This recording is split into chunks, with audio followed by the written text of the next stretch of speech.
Doctor Dalip Kaur Tiwana ਦਾ novel ਖੜਾ ਪੁਕਾਰੇ ਪਾਤਣੀ ਦਾ 13ਵਾਂ ਅੰਗ। ਇੱਕ ਸ਼ਾਮ ਰਿਪੂ ਦਮਨ ਤੇ ਰੋਟੀ ਖਾ ਸਕਣ ਮਗਰੋਂ ਕੋਲ ਬੈਠ ਕੇ ਮਾਇਆ ਨੇ ਝਕਦੀ ਨੇ ਆਖਿਆ, ਰਾਹੁਲ ਬੜੇ ਚਿਰ ਦਾ ਮੋਟਰਸਾਈਕਲ ਨੂੰ ਆਖਦਾ ਹੈ।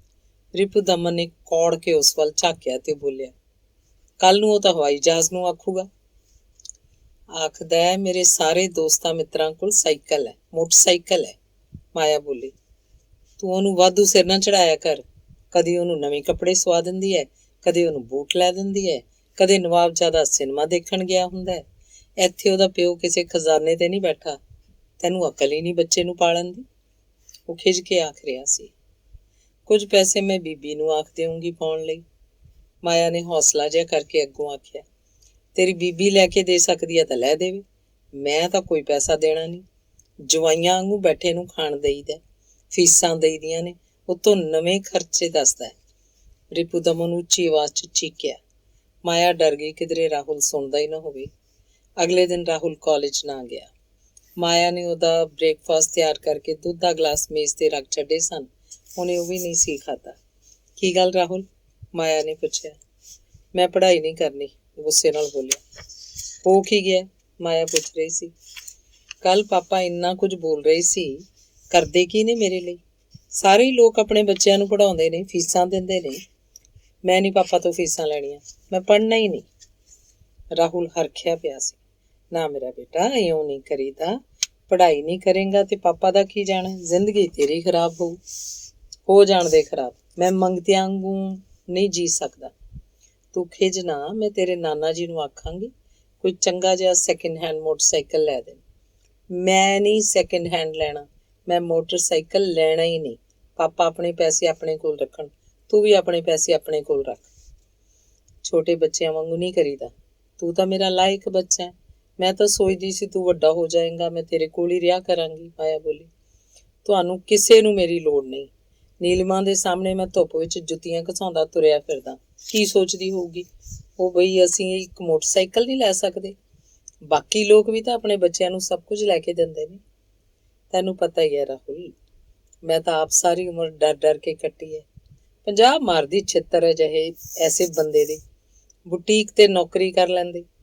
ਹੁਣ ਵੀ ਤਾਂ ਉਹਨਾਂ ਦੇ ਕੱਪੜੇ ਸਿਉਣੀ ਹੈ, ਨਾਲੇ ਡਰਦੀ ਰਹਿੰਦੀ ਹੈ। ਰਾਹੁਲ ਬੋਲਿਆ।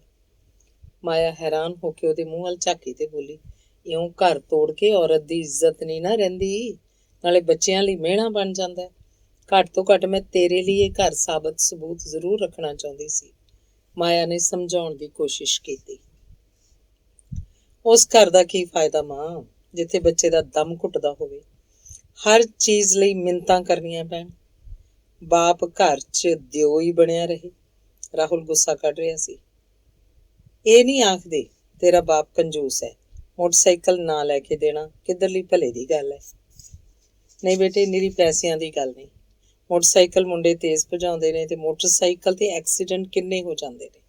ਨਾਲੇ ਜਿੰਨੀ ਦੇਰ ਬੱਚਾ ਘਰ ਮੁੜ ਕੇ ਨਹੀਂ ਆਉਂਦਾ, ਮਾਪਿਆਂ ਦਾ ਸਾਹ ਸੁੱਕਿਆ ਰਹਿੰਦਾ। ਫੇਰ ਤਾਂ ਬੱਚੇ ਨੂੰ ਕਮਰੇ 'ਚ ਹੀ ਬੰਦ ਕਰਕੇ ਰੱਖੋ।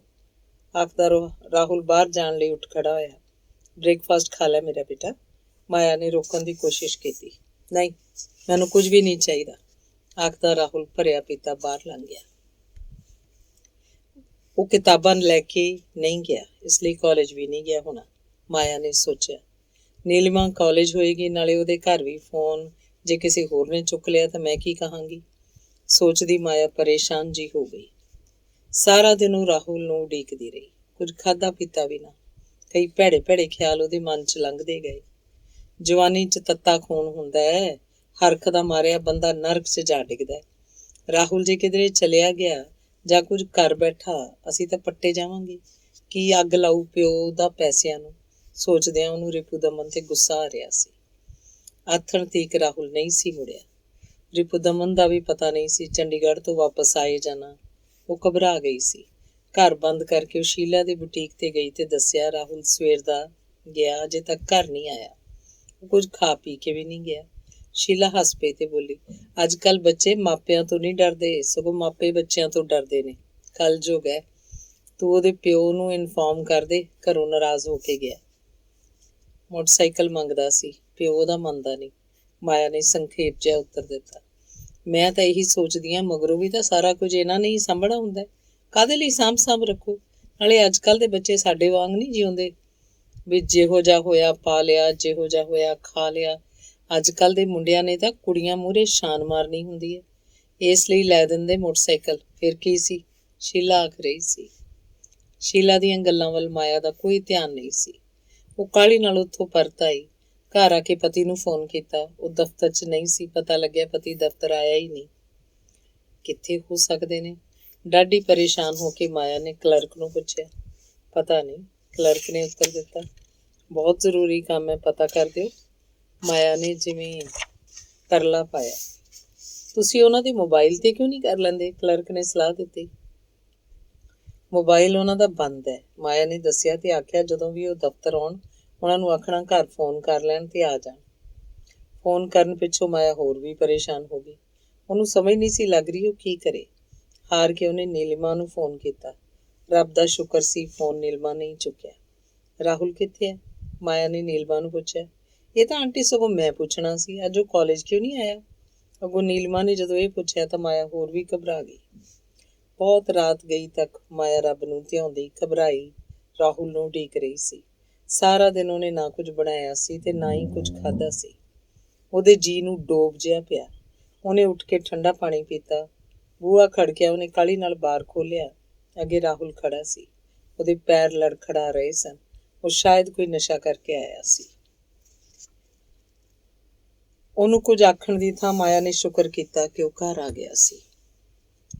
ਰਿਪੁਦਮਨ ਨੂੰ ਪਤਾ ਨਹੀਂ ਸੁਨੇਹਾ ਨਹੀਂ ਸੀ ਮਿਲਿਆ ਜਾਂ ਸੁਨੇਹਾ ਮਿਲਣ ਤੇ ਵੀ ਉਹਨੇ ਪਰਵਾਹ ਨਹੀਂ ਸੀ ਕੀਤੀ। ਉਹ ਨਹੀਂ ਸੀ ਆਇਆ। ਅਗਲੇ ਦਿਨ ਰਾਹੁਲ ਦੇਰ ਤੱਕ ਸੁੱਤਾ ਰਿਹਾ। ਮਾਇਆ ਉਹਨੂੰ ਜਗਾਉਣ ਤੋਂ ਵੀ ਡਰਦੀ ਸੀ ਕਿ ਫੇਰ ਨਾ ਕਿਧਰੇ ਚਲਾ ਜਾਵੇ। 10 ਵਜੇ ਉਹਦੇ ਘਰ ਅੱਗੇ ਮੋਟਰਸਾਈਕਲ ਦੀ ਹੌਰਨ ਵੱਜੀ। ਉਹਨੇ ਬਾਰ ਖੋਲ੍ਹ ਕੇ ਦੇਖਿਆ ਤਾਂ 2 ਮੋਟਰਸਾਈਕਲਾਂ ਉੱਤੇ 3 ਲੜਕੇ ਉਹਨਾਂ ਦੇ ਘਰ ਅੱਗੇ ਖੜੇ ਸਨ। ਰਾਹੁਲ ਨੂੰ ਭੇਜਣਾ ਜ਼ਰਾ, ਉਹਨਾਂ 'ਚੋਂ ਇੱਕ ਨੇ ਮਾਇਆ ਨੂੰ ਕਿਹਾ। ਕੀ ਕੰਮ ਹੈ? ਮਾਇਆ ਨੇ ਪੁੱਛਿਆ। ਉਸੇ ਨੂੰ ਹੀ ਬੁਲਾ ਦਿਓ ਜ਼ਰਾ, ਦੂਜੇ ਮੁੰਡੇ ਨੇ ਆਖਿਆ। ਉਹ ਠੀਕ ਨਹੀਂ, ਸੁੱਤਾ ਹੋਇਆ, ਮਾਇਆ ਬੋਲੀ। ਇੰਨੇ ਨੂੰ ਪੈਂਟ ਟੀ ਸ਼ਰਟ ਪਾਈ ਪੈਰਾਂ 'ਚ ਚੱਪਲਾਂ ਉਡਾਉਂਦਾ ਰਾਹੁਲ ਆ ਗਿਆ। ਤੂੰ ਮਾਂ ਅੰਦਰ ਚੱਲ, ਆਖ ਕੇ ਉਹਨੇ ਮਾਇਆ ਨੂੰ ਵਾਪਸ ਭੇਜ ਦਿੱਤਾ। ਕੁਝ ਦੇਰ ਗਿਟਮਿਟ ਕਰਕੇ ਉਹ ਉੱਥੋਂ ਹੀ ਉਹਨਾਂ ਦੇ ਨਾਲ ਚਲਾ ਗਿਆ। ਮਾਇਆ ਨੂੰ ਫਿਰ ਚਿੰਤਾ ਨਹੀਂ ਆ ਘੇਰਿਆ। ਉਸ ਦਿਨ ਰਾਹੁਲ ਸਾਰੀ ਰਾਤ ਘਰ ਹੀ ਨਾ ਆਇਆ। ਉਹ ਪਤਾ ਨਹੀਂ ਕਿਸ ਕਿਸਮ ਦੇ ਕਿਸੇ ਗਰੋਹ 'ਚ ਰਲ ਗਿਆ ਸੀ ਕਿ ਉਹਨੂੰ ਜਗ ਜਹਾਨ ਦੀ ਸੁਰਤ ਹੀ ਭੁੱਲ ਗਈ ਸੀ। ਨਾ ਉਹਨੂੰ ਪੜ੍ਹਾਈ ਦਾ ਫਿਕਰ ਸੀ, ਨਾ ਉਹਨੂੰ ਪਿਓ ਦਾ ਡਰ ਸੀ, ਨਾ ਉਹਨੂੰ ਮਾਇਆ ਦਾ ਖਿਆਲ ਸੀ। ਉਹਨਾਂ ਮੁੰਡਿਆਂ ਨਾਲ ਰਲ ਕੇ ਨਸ਼ਾ ਪਾਣੀ ਕਰਦਾ ਤੇ ਉਹਨਾਂ ਵਰਗੇ ਹੀ ਹੋਰ ਮੁੰਡਿਆਂ ਨਾਲ ਰਲ ਕੇ ਅਜੀਬੋ ਗਰੀਬ ਸਕੀਮਾਂ ਬਣਾਉਂਦਾ ਰਹਿੰਦਾ। ਅੰਗ 14। ਇੱਕ ਦਿਨ ਜਦੋਂ ਰਾਹੁਲ ਘਰ ਨਹੀਂ ਸੀ, ਰਿਪੁਦਮਨ ਨੇ ਉਸ ਬਾਰੇ ਪੁੱਛਿਆ। ਮਾਇਆ ਨੇ ਡਾਢੀ ਪਰੇਸ਼ਾਨ ਹੋ ਕੇ 1-2 ਗੱਲਾਂ ਸਹਿੰਦੀਆਂ ਦੱਸੀਆਂ। ਰਿਪੁਦਮਨ ਉਹਨੂੰ ਗਾਲਾਂ ਦੇਣ ਲੱਗ ਪਿਆ ਕਿ ਤੂੰ ਮੁੰਡੇ ਨੂੰ ਝਮਲਾਉਣੀ ਹੈ, ਤੂੰ ਉਹਦੇ ਮਨ 'ਚ ਮੇਰਾ ਡਰ ਚੁੱਕ ਦਿੱਤਾ ਹੈ। ਸਾਲੀ ਅਨਪੜ੍ਹ ਔਰਤ ਹੋਰ ਮੁੰਡੇ ਨੂੰ ਕੀ ਬਣਾ ਸਕਦੀ ਹੈ? ਉਹ ਖਿਝ ਕੇ ਆਖ ਰਿਹਾ ਸੀ। ਉਹਨੇ ਰਿਪੁਦਮਨ ਨੂੰ ਇਹ ਤਾਂ ਦੱਸਿਆ ਹੀ ਨਹੀਂ ਸੀ ਕਿ ਰਾਹੁਲ ਉਹਦੇ ਝੂਠੇ ਦਸਖਤ ਕਰਕੇ ਬੈਂਕ 'ਚੋਂ 20,000 ਰੁਪਏ ਕਢਵਾ ਕੇ ਲੈ ਗਿਆ। ਰਿਪੁਦਮਨ ਨੇ ਪੁੱਛਣਾ ਸੀ, ਇੰਨੇ ਪੈਸੇ ਤੇਰੇ ਕੋਲ ਕਿੱਥੋਂ ਆਏ ਤੇ ਬੈਂਕ 'ਚ ਹੋਰ ਕਿੰਨੇ ਨੇ? ਉਹਨੇ ਇਹ ਵੀ ਆਖਣਾ ਸੀ ਕਿ ਜਦੋਂ ਰਾਹੁਲ ਵਿਗੜਨਾ ਸ਼ੁਰੂ ਹੋਇਆ ਸੀ ਤੂੰ ਉਹਦੇ ਥੱਪੜੇ ਕਿਉਂ ਨਾ ਲਾਏ ਜਾਂ ਮੈਨੂੰ ਕਿਉਂ ਨਾ ਦੱਸਿਆ? 20,000 ਰੁਪਇਆ ਕੋਈ ਛੋਟੀ ਰਕਮ ਨਹੀਂ ਹੁੰਦੀ। ਮਾਇਆ ਸੋਚ ਰਹੀ ਸੀ ਕਿ 20,000 ਇਕੱਠਾ ਕਰਨ ਲਈ ਉਹਨੂੰ ਕਿੰਨਾ ਸਮਾਂ ਲੱਗ ਗਿਆ ਸੀ ਤੇ ਕਿੰਨਾ ਕੰਮ ਕਰਨਾ ਪਿਆ ਸੀ। ਉਹਨੇ ਬਾਕੀ ਦੇ ਪੈਸੇ ਬੈਂਕ 'ਚੋਂ ਕਢਵਾ ਕੇ ਸ਼ੀਲਾ ਕੋਲ ਰੱਖ ਦਿੱਤੇ। ਹੁਣ ਰਾਹੁਲ ਕਦੀ ਘਰ ਆਉਂਦਾ, ਕਦੇ ਨਹੀਂ। ਇੱਕ ਦਿਨ ਰਿਪੁਦਮਨ ਛੁੱਟੀ ਲੈ ਕੇ ਘਰ ਰਹਿ ਗਿਆ। ਰਾਹੁਲ ਜਦੋਂ ਸੁੱਤਾ ਉੱਠਿਆ ਤਾਂ ਪਿਓ ਨੂੰ ਘਰ ਦੇਖ ਕੇ ਪਰੇਸ਼ਾਨ ਜਿਹਾ ਹੋ ਗਿਆ। ਉਹ ਕਾਹਲੀ ਨਾਲ ਕੱਪੜੇ ਪਾ ਕੇ ਜਾਣ ਹੀ ਲੱਗਿਆ ਸੀ ਕਿ ਰਿਪੁਦਮਨ ਨੇ ਆਵਾਜ਼ ਮਾਰ ਕੇ ਰੋਕ ਲਿਆ। ਕਿੱਥੇ ਚੱਲਿਆ? ਉਹਨੇ ਰੋਹਬ ਨਾਲ ਪੁੱਛਿਆ। ਕਾਲਜ, ਉਹਨੇ ਸੰਖੇਪ ਜਿਹਾ ਉੱਤਰ ਦਿੱਤਾ।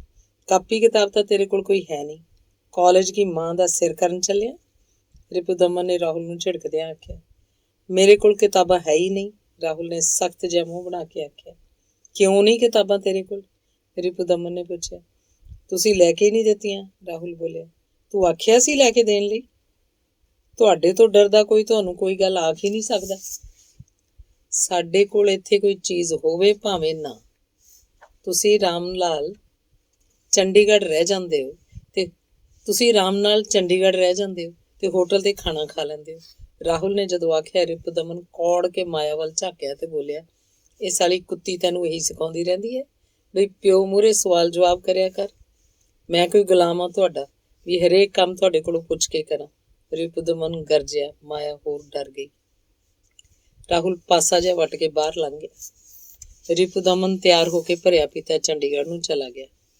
ਨੀਲਿਮਾ ਨੇ ਦਿਨ 'ਚ ਮਾਇਆ ਨੂੰ ਫੋਨ ਕਰਕੇ ਪੁੱਛਿਆ, ਅੱਜ ਕੱਲ੍ਹ ਰਾਹੁਲ ਕਿੱਥੇ ਰਹਿੰਦਾ?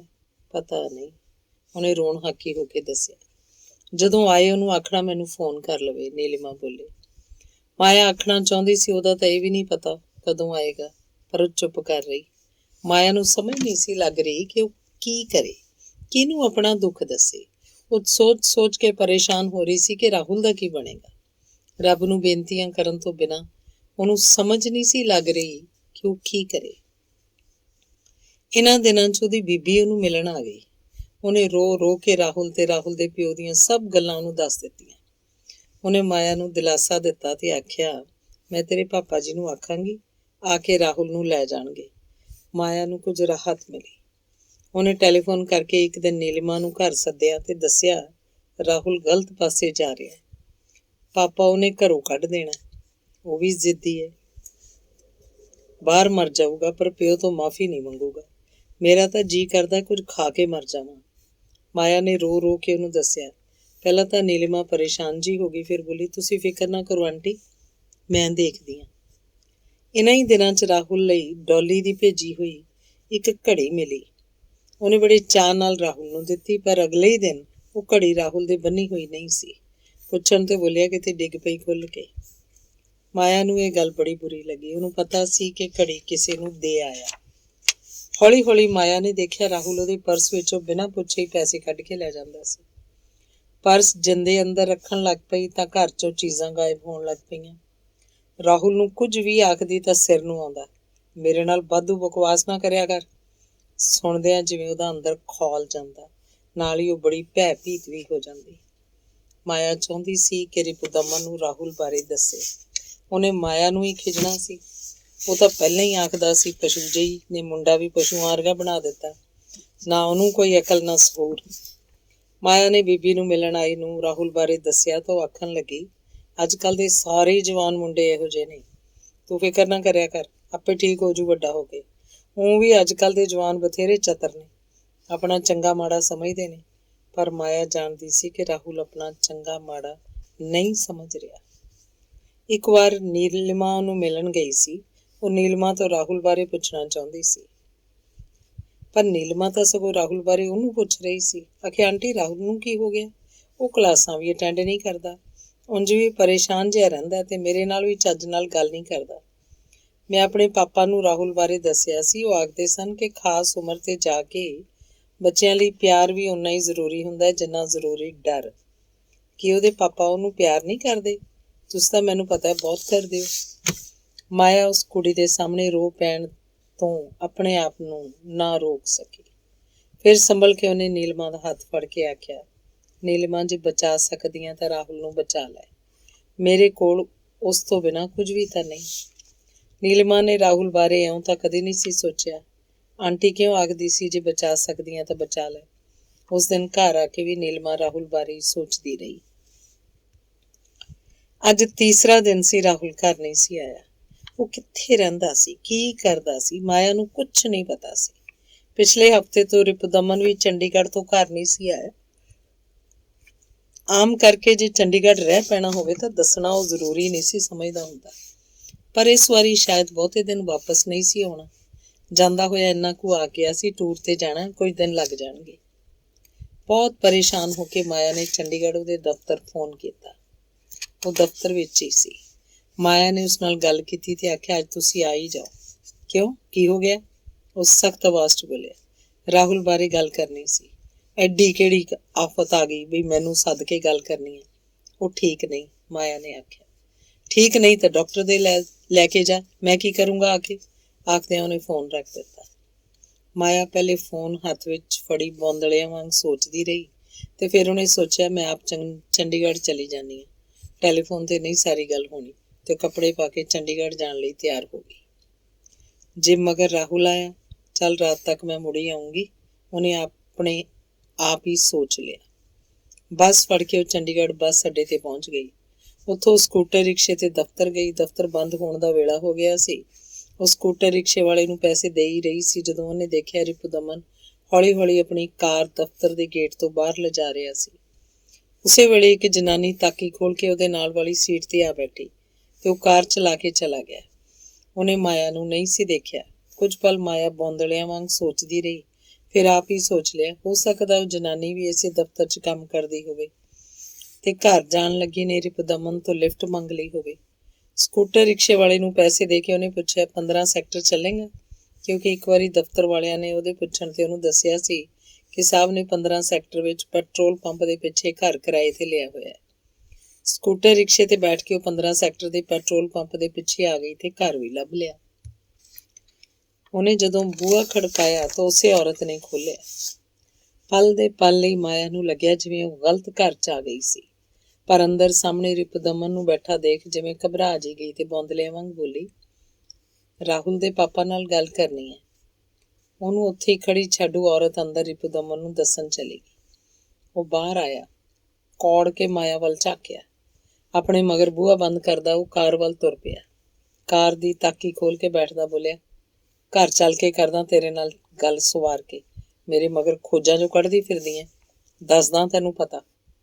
ਡਰੀ ਘਬਰਾਈ ਮਾਇਆ ਪਿਛਲੀ ਤਾਕੀ ਖੋਲ ਕੇ ਬੈਠਣ ਹੀ ਲੱਗੀ ਸੀ ਕਿ ਰਿਪੁਦਮਨ ਗਰਜਿਆ, ਅੱਗੇ ਮਰ ਜਾ, ਕੁੱਤੀ ਨੂੰ ਇਹ ਵੀ ਨਹੀਂ ਪਤਾ ਵੀ ਪਿੱਛੇ ਡਰਾਈਵਰ ਨਾਲ ਬੈਠੀ ਦਾ। ਮਾਇਆ ਦਾ ਰੰਗ ਪੀਲਾ ਪੈ ਗਿਆ ਤੇ ਉਹਦੇ ਬੁੱਲ੍ਹ ਸੁੱਕ ਰਹੇ ਸਨ। ਉਹ ਅਗਲੀ ਸੀਟ ਤੇ ਬੈਠ ਗਈ। ਉਹ ਬੜੀ ਤੇਜ਼ ਕਾਰ ਚਲਾਉਂਦਾ ਜਾ ਰਿਹਾ ਸੀ। ਪਤਾ ਨਹੀਂ ਕਿਉਂ ਇੱਕ ਮਾਇਆ ਦਾ ਮਨ ਕੀਤਾ ਇਸ ਕਾਰ ਦੀ ਕੋਈ ਭਿਆਨਕ ਟੱਕਰ ਹੋ ਜਾਏ ਜਾਂ ਰਸਤੇ 'ਚ ਪੈਂਦੀ ਨਹਿਰ 'ਚ ਹੀ ਡਿੱਗ ਪਵੇ। ਉਹ ਘਬਰਾ ਰਹੀ ਸੀ ਕਿ ਘਰ ਜਾ ਕੇ ਰਿਪੁਦਮਨ ਉਹਦੇ ਨਾਲ ਪਤਾ ਨਹੀਂ ਕੀ ਕਰੇਗਾ। ਨਾ ਕਿਧਰੇ ਕੋਈ ਟੱਕਰ ਹੋਈ, ਨਾ ਹੀ ਕਾਰ ਨਹਿਰ 'ਚ ਡਿੱਗੀ। ਉਹ ਘਰ ਪਹੁੰਚ ਗਏ। ਕਾਰ ਬੰਦ ਕਰਕੇ ਅੰਦਰ ਪਹੁੰਚ ਕੇ ਰਿਪੁਦਮਨ ਨੇ ਪਹਿਲਾਂ ਆਪਣੀ ਅਲਮਾਰੀ 'ਚੋਂ ਵਿਸਕੀ ਦਾ ਤਕੜਾ ਪੈਗ ਲਾਇਆ, ਫਿਰ ਰਸੋਈ 'ਚ ਪਾਣੀ ਪੀ ਰਹੀ ਮਾਇਆ ਕੋਲ ਪਹੁੰਚ ਕੇ ਉਹਨੂੰ ਦਾੜ ਕੁੱਟਣ ਲੱਗ ਪਿਆ। ਉਹ ਕੁੱਟ ਵੀ ਰਿਹਾ ਸੀ, ਗੰਦੀਆਂ ਗਾਲਾਂ ਵੀ ਕੱਢ ਰਿਹਾ ਸੀ। ਹਰਾਮਜ਼ਾਦੀ ਗੰਦੀ ਔਰਤ ਉੱਥੇ ਦੇਖਣ ਗਈ। ਕਰ ਤੂੰ ਕੀ ਕਰਦੀ ਐ? ਮੈਂ ਤਾਂ ਤੈਨੂੰ ਤਲਾਕ ਦੇ ਦੇਣਾ ਹੈ। ਸਾਲੀ ਹਰਾਮਜ਼ਾਦੀ, ਅਨਪੜ੍ਹ ਨੇ ਮੇਰੀ ਜ਼ਿੰਦਗੀ ਖਰਾਬ ਕਰ ਛੱਡੀ ਹੈ। ਕਲਰਕਾਂ ਦੀ ਘਰ ਵਾਲੀਆਂ ਹੁੰਦੀਆਂ ਨੇ ਇਹੋ ਜਿਹੀਆਂ, ਉੱਤੋਂ ਸੂਹਾਂ ਕੱਢਦੀ ਫਿਰਦੀ ਹੈ। ਕਾਫੀ ਕੁੱਟਮਾਰ ਕਰਨ ਮਗਰੋਂ ਉਹਨੇ ਮਾਇਆ ਨੂੰ ਧੱਕਾ ਦੇ ਕੇ ਸੁੱਟ ਦਿੱਤਾ।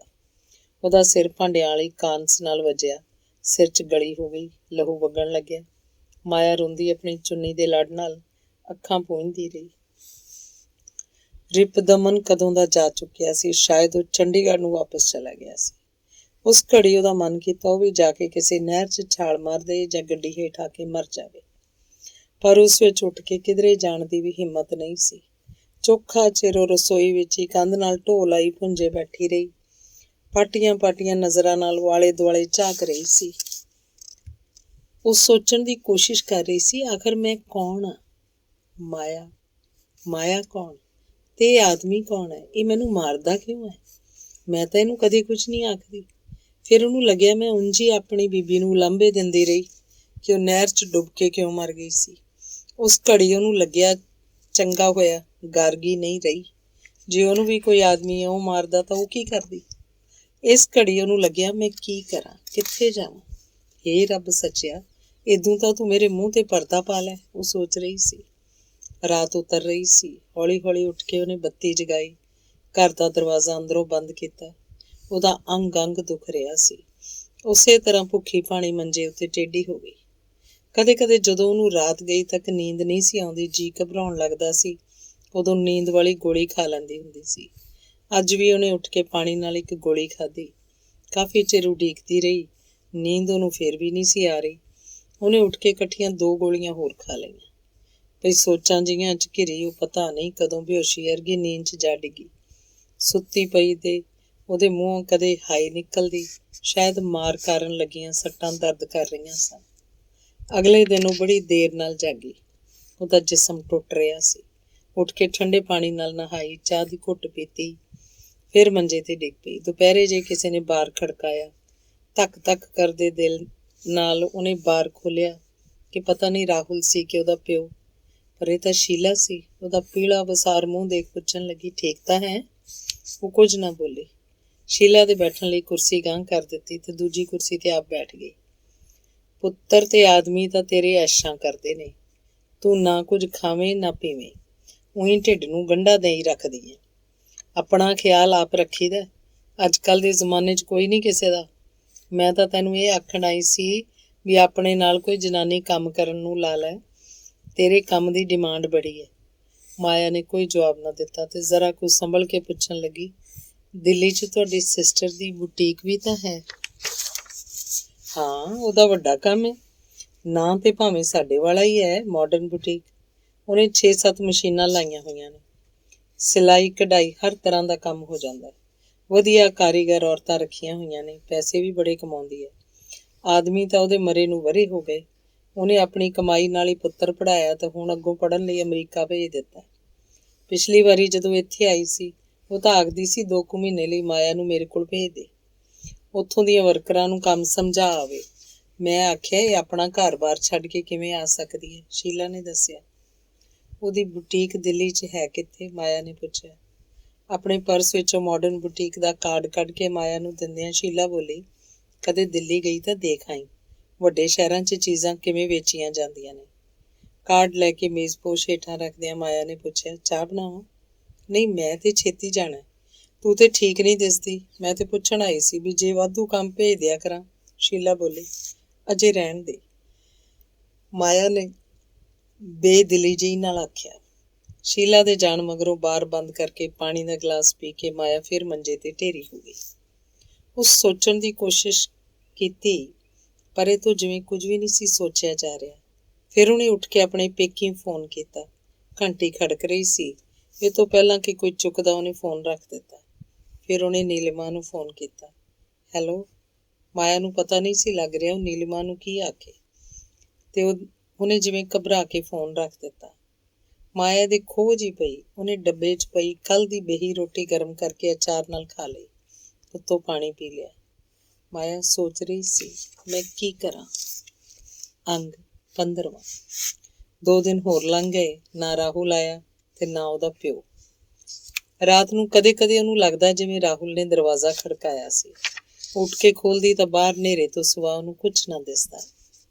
ਬੈਠੀ-ਬੈਠੀ ਉਹ ਸੋਚਦੀ, ਮੈਂ ਤਾਂ ਸੋਚਦੀ ਸੀ ਰਾਹੁਲ ਵੱਡਾ ਹੋ ਜਾਏਗਾ, ਫਿਰ ਉਹਦੀ ਕਿਸੇ ਹੋਰ ਸ਼ਹਿਰ ਨੌਕਰੀ ਲੱਗ ਜਾਏਗੀ, ਫਿਰ ਅਸੀਂ ਉਹਦਾ ਨੀਲਮਾ ਨਾਲ ਵਿਆਹ ਕਰਾਂਗੇ, ਫਿਰ ਇਹਦਾ ਪਾਪਾ ਕਦੇ ਮੈਨੂੰ ਕੁਝ ਨਹੀਂ ਕਹੇਗਾ। ਉਹ ਸੋਚੇਗਾ ਇਹ ਆਪਣੇ ਪੁੱਤਰ ਕੋਲ ਚਲੀ ਜਾਊਗੀ, ਪਰ ਰਾਹ 'ਚ ਇਹ ਸਭ ਕੀ ਹੋ ਗਿਆ? ਮੇਰੀ ਐਡੀ ਖੋਟੀ ਕਿਸਮਤ ਕਿਉਂ ਹੈ? ਲੋਕ ਆਪਣੇ ਘਰਾਂ 'ਚ ਕਿੱਡੇ ਆਰਾਮ ਨਾਲ ਜਿਉਂਦੇ ਨੇ। ਮੈਂ ਤਾਂ ਜਦ ਕਿਸੇ ਨੂੰ ਹੱਸਦਾ ਦੇਖਦੀ ਹਾਂ ਤਾਂ ਮੈਨੂੰ ਲੱਗਦਾ ਲੋਕ ਪਤਾ ਨਹੀਂ ਕਿਵੇਂ ਹੱਸੀ ਜਾਂਦੇ ਨੇ। ਪਤਾ ਨਹੀਂ ਔਰਤਾਂ ਕਿਹੋ ਜਿਹੀਆਂ ਹੁੰਦੀਆਂ ਨੇ ਜਿਨ੍ਹਾਂ ਦੇ ਪਤੀ ਉਹਨਾਂ ਨਾਲ ਖੁਸ਼ ਰਹਿੰਦੇ ਨੇ, ਜਿਨ੍ਹਾਂ ਦੇ ਬੱਚੇ ਉਹਨਾਂ ਦਾ ਕਹਿਣਾ ਮੰਨਦੇ ਨੇ। ਮੈਂ ਕੀ ਅਜਿਹਾ ਭੁੰਨ ਕੇ ਬੀਜਿਆ ਹੈ?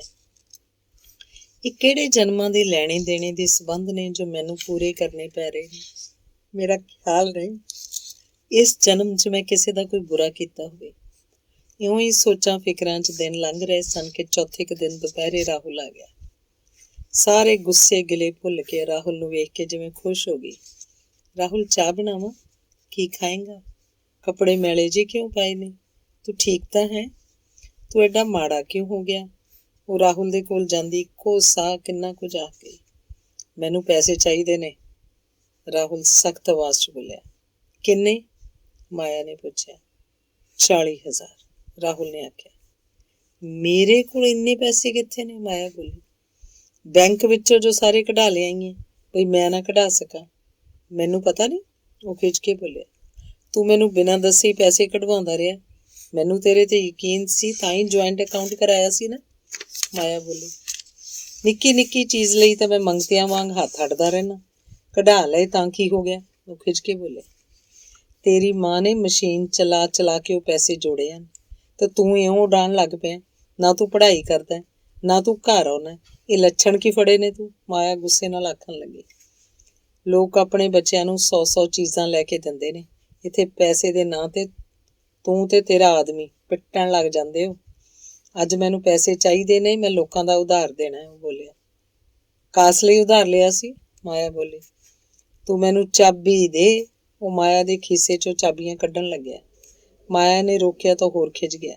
ਉਹਨੇ ਮਾਇਆ ਨੂੰ ਧੱਕਾ ਦੇ ਕੇ ਪਰਾਂ ਕਰ ਦਿੱਤਾ। ਕਮਰੇ ਦਾ ਅੰਦਰੋਂ ਬਾਹਰ ਅੜਾ ਕੇ ਮਾਇਆ ਦੀ ਅਲਮਾਰੀ ਫਰੋਲ ਕੇ ਜਿੰਨੇ ਕੁ ਉੱਥੇ ਪੈਸੇ ਪਏ ਸੀ ਚੁੱਕ ਲਏ ਤੇ ਨਾਲ ਹੀ ਮਾਇਆ ਦੀ ਸੋਨੇ ਦੀ ਚੇਨ ਵੀ ਜੇਬ 'ਚ ਪਾ ਲਈ। ਬਾਰ ਖੋਲ ਕੇ ਜਦੋਂ ਬਾਹਰ ਨੂੰ ਜਾਣ ਲੱਗਿਆ ਤਾਂ ਮਾਇਆ ਨੇ ਅੱਗੋਂ ਡੱਕਣਾ ਚਾਹਿਆ। ਉਹ ਬੋਲੀ, ਮੈਂ ਵੀ ਤੈਨੂੰ ਕੁਝ ਨਹੀਂ ਲੈ ਕੇ ਜਾਣ ਦੇਣਾ। ਨਾ ਇਹ ਤੇਰੀ ਕਮਾਈ ਹੈ ਨਾ ਤੇਰੇ ਪਿਓ ਦੀ। ਪਰਾਂ ਹੋ ਜਾ ਹਰਾਮਖੋਰ, ਤੂੰ ਤੇ ਤੇਰਾ ਖਸਮ ਦੋਵੇਂ ਇੱਕੋ ਜਿਹੇ ਹੋ। ਪਰਾਂ ਹੋ ਜਾ ਨਹੀਂ ਥੱਪੜੇ ਖਾਏਂਗੀ, ਆਖਦਾ ਰਾਹੁਲ ਉਹਨੂੰ ਧੱਕਾ ਦੇ ਕੇ ਬਾਹਰ ਲੰਘ ਗਿਆ। ਉਹ ਡਿੱਗਦੀ ਡਿੱਗਦੀ ਮਸਾਂ ਬਚੀ। ਮਾਇਆ ਬਹੁਤ ਬੌਂਦਲ ਗਈ ਸੀ ਤੇ ਘਬਰਾ ਰਹੀ ਸੀ। ਫਿਰ ਉਹ ਚੁੱਪ ਕਰਕੇ ਬੈਠੀ ਕੁਝ ਸੋਚਦੀ ਰਹੀ। ਫਿਰ ਉਹਨੇ ਰਸੋਈ 'ਚ ਜਾ ਕੇ ਕਾਨਸ ਉੱਪਰ ਕਾਗਜ਼ ਦੇ ਹੇਠਾਂ ਰੱਖਿਆ 500 ਰੁਪਏ ਦਾ ਇੱਕ ਨੋਟ ਚੁੱਕਿਆ। ਬਾਹਰ ਆ ਕੇ ਕੰਬਦੇ ਹੱਥਾਂ ਨਾਲ ਉਹਨੇ ਆਪਣੀ ਪੇਕੀ ਬੀਬੀ ਨੂੰ ਫੋਨ ਕੀਤਾ। ਮੈਂ ਬੀਬੀ ਦਿੱਲੀ ਚੱਲੀ ਹਾਂ। ਇਹ ਤੋਂ ਪਹਿਲਾਂ ਕਿ ਉਹਦੀ ਬੀਬੀ ਅੱਗੋਂ ਉਹ ਤੋਂ ਕੁਝ ਪੁੱਛਦੀ ਉਹਨੇ ਫੋਨ ਰੱਖ ਦਿੱਤਾ। ਫਿਰ ਉਹਨੇ ਮੇਜ਼ਪੋਸ਼ ਦੇ ਹੇਠੋਂ ਦਿੱਲੀ ਦੀ ਮਾਡਰਨ ਬੁਟੀਕ ਵਾਲਾ ਕਾਰਡ ਚੁੱਕਿਆ। 500 ਰੁਪਏ ਦਾ ਨੋਟ ਤੇ ਕਾਰਡ ਉਹਨੇ ਆਪਣੇ ਛੋਟੇ ਜਿਹੇ ਪਰਸ 'ਚ ਪਾ ਲਏ।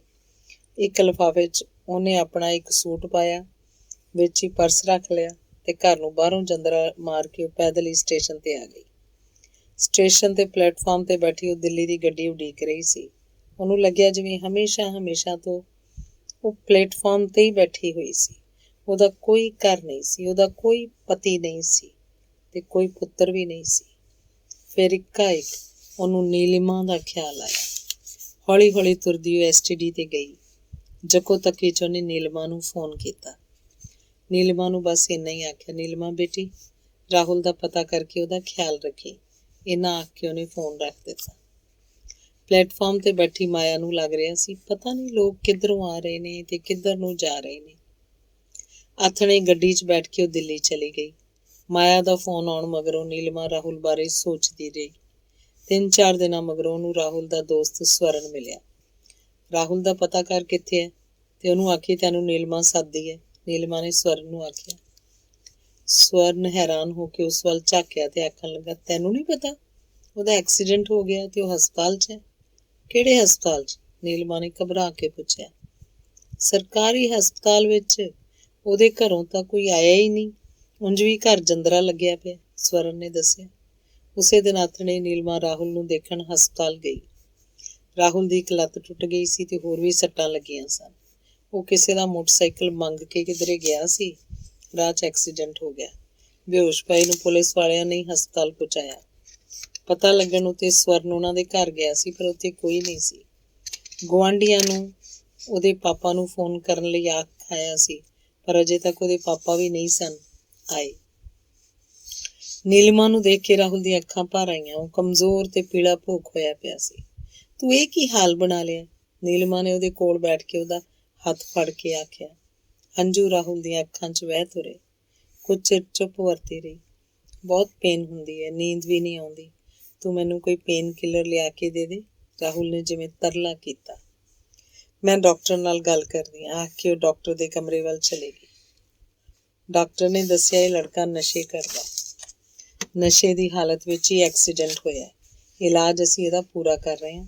ਨਸ਼ੇ ਵਾਲੀ ਕੋਈ ਚੀਜ਼ ਨਹੀਂ ਦੇਣੀ, ਤੁਸੀਂ ਵੀ ਕੋਈ ਚੀਜ਼ ਨਾ ਲਿਆ ਕੇ ਦਿਓ। ਡਾਕਟਰ ਸਾਹਿਬ ਤੁਸੀਂ ਖਿਆਲ ਰੱਖਣਾ ਇਹ ਕਿਸੇ ਹੋਰ ਤੋਂ ਵੀ ਕੁਝ ਮੰਗਾ ਨਾ ਲਏ। ਇਸ ਕੋਲ ਪੈਸੇ ਨਹੀਂ ਹਨ, ਅਗਲੇ ਪੈਸੇ ਲੁੱਟਣ ਲਈ ਹੀ ਮਦਦ ਕਰਦੇ ਨੇ। ਪੈਸਿਆਂ ਬਿਨਾਂ ਕੋਈ ਕੁਝ ਨਹੀਂ ਲਿਆ ਕੇ ਦੇਵੇਗਾ। ਤੁਹਾਡਾ ਕੀ ਲੱਗਦਾ? ਤੇ ਇਹਦੇ ਘਰ ਦੇ ਕਿੱਥੇ ਨੇ? ਡਾਕਟਰ ਬੋਲਿਆ। ਮੇਰਾ ਸਰ ਕਜ਼ਨ ਹੈ, ਮੰਮੀ ਕਿਧਰੇ ਗਏ ਹੋਏ ਨੇ, ਉਹਨਾਂ ਨੂੰ ਸ਼ਾਇਦ ਪਤਾ ਨਹੀਂ ਤੇ ਪਾਪਾ ਚੰਡੀਗੜ੍ਹ ਨੇ, ਉਹਨਾਂ ਨੂੰ ਵੀ ਸ਼ਾਇਦ ਪਤਾ ਨਹੀਂ। ਸਾਰੀਆਂ ਦਵਾਈਆਂ ਸਰਕਾਰੀ ਹਸਪਤਾਲ ਵਿੱਚ ਨਹੀਂ ਹੁੰਦੀਆਂ, ਕੁਝ ਵਾਰਸਾਂ ਨੇ ਲਿਆ ਕੇ ਦੇਣੀਆਂ ਹੁੰਦੀਆਂ ਨੇ, ਉਹਨਾਂ ਲਈ ਮੁਸ਼ਕਿਲ ਹੋ ਰਿਹਾ, ਡਾਕਟਰ ਨੇ ਦੱਸਿਆ। ਪੈਸੇ ਮੇਰੇ ਪਾਪਾ ਦੇ ਜਾਣਗੇ। ਨੀਲਿਮਾ ਨੇ ਇਸ ਲਈ ਆਖ ਦਿੱਤਾ ਸੀ ਕਿ ਡਾਕਟਰ ਨੂੰ ਸ਼ੱਕ ਨਾ ਹੋਏ ਕਿ ਉਹਦੀ ਇਉਂ ਐਡੀ ਪਰਵਾਹ ਕਿਉਂ ਕਰ ਰਹੀ ਹੈ। ਅਗਲੇ ਦਿਨ ਨੀਲਿਮਾ ਸੱਚੀ ਆਪਣੇ ਪਾਪਾ ਨੂੰ ਨਾਲ ਲੈ ਕੇ ਰਾਹੁਲ ਨੂੰ ਮਿਲਣ ਆਈ। ਉਹਨੇ ਆਪਣੇ ਪਾਪਾ ਨੂੰ ਦੱਸ ਦਿੱਤਾ ਸੀ ਕਿ ਰਾਹੁਲ ਦੇ ਘਰ ਕਲੇਸ਼ ਹੋਣ ਕਰਕੇ ਉਹ ਉਲਟੇ ਰਾਹ ਪੈ ਗਿਆ। ਬੜਾ ਅੱਛਾ ਲੜਕਾ ਹੈ, ਪੜ੍ਹਾਈ 'ਚ ਵੀ ਬੜਾ ਚੰਗਾ ਸੀ। ਇਹ ਓਨਲੀ ਸਨ ਹੈ। ਧੀ ਦੀਆਂ ਗੱਲਾਂ ਸੁਣਦਾ ਜੋਗਿੰਦਰ ਬੜੇ ਧਿਆਨ ਨਾਲ ਉਹਦੇ ਚਿਹਰੇ ਤੇ ਆਉਂਦੇ ਹਾਵ ਭਾਵ ਵੀ ਸਮਝ ਰਿਹਾ ਸੀ ਕਿ ਉਹਦੀ ਧੀ ਦਾ ਸੁਭਾਅ ਉਸ ਵਰਗਾ ਹੀ ਹੈ, ਜਿਹੜੀ ਕਿਸੇ ਬਗਾਨੇ ਦੇ ਦੁੱਖ ਨਾਲ ਵੀ ਇੰਨੀ ਪੰਘਰ ਰਹੀ ਸੀ। ਉਹਨੇ ਸ਼ੁਕਰ ਕੀਤਾ ਕਿ ਆਪਣੀ ਮਾਂ ਵਰਗੀ ਨਹੀਂ ਸੀ, ਜਿਹੜੀ ਆਖਦੀ ਹੁੰਦੀ ਸੀ ਹਰ ਇੱਕ ਨੇ ਆਪਣੀ ਆਪਣੀ ਜ਼ਿੰਦਗੀ ਜਿਉਣੀ ਹੈ, ਹਰ ਇੱਕ ਨੇ ਆਪਣੇ ਆਪਣੇ ਕਰਮ ਭੁਗਤਣੇ ਨੇ। ਕਿਸੇ ਲਈ ਕਿਉਂ ਦੁਖੀ ਹੋਇਆ ਜਾਵੇ? ਕਿਸੇ ਦੀ ਤਾਂ ਕੀ, ਉਹਨੂੰ ਆਪਣੇ ਘਰਦਿਆਂ ਦੀ ਵੀ ਪਰਵਾਹ ਨਹੀਂ ਸੀ। ਜੋਗਿੰਦਰ ਨੂੰ ਇਹ ਵੀ ਚੰਗਾ ਲੱਗ ਰਿਹਾ ਸੀ ਕਿ ਉਹਦੀ ਧੀ ਨੇ ਆਪਣੇ ਮਨ ਦੀ ਗੱਲ ਆਪਣੇ ਪਾਪਾ ਨਾਲ ਸਾਂਝੀ ਕੀਤੀ ਸੀ। ਜਿਹੜੀਆਂ ਕੁੜੀਆਂ ਆਪਣੇ ਮਨ ਦੀ ਗੱਲ ਕਿਸੇ ਨਾਲ ਸਾਂਝੀ ਨਹੀਂ ਕਰਦੀਆਂ, ਉਹਨਾਂ ਦੇ ਵਿਗੜ ਜਾਣ ਦੇ ਚਾਂਸ ਵਧੇਰੇ ਹੁੰਦੇ ਨੇ, ਕਿਉਂਕਿ ਸੈਂਟੀਮੈਂਟਲ ਹੋ ਕੇ ਗਲਤ ਤੇ ਸਹੀ ਵਿੱਚ ਫਰਕ ਨਹੀਂ ਦੇਖ ਸਕਦੀਆਂ।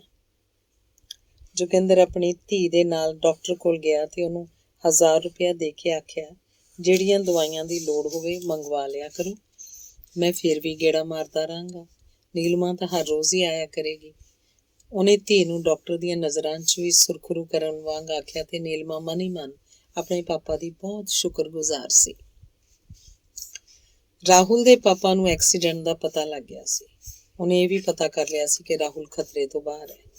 ਆਪਣੇ ਜਾਣੇ ਉਹ ਮਾਇਆ ਨੂੰ ਇਹ ਦੱਸਣਾ ਚਾਹੁੰਦਾ ਸੀ ਕਿ ਉਹਨੂੰ ਉਹਨਾਂ ਲੋਕਾਂ ਦੀ ਕੋਈ ਪਰਵਾਹ ਨਹੀਂ, ਇਸ ਲਈ ਕਈ ਦਿਨ ਹਸਪਤਾਲ ਨਾ ਆਇਆ।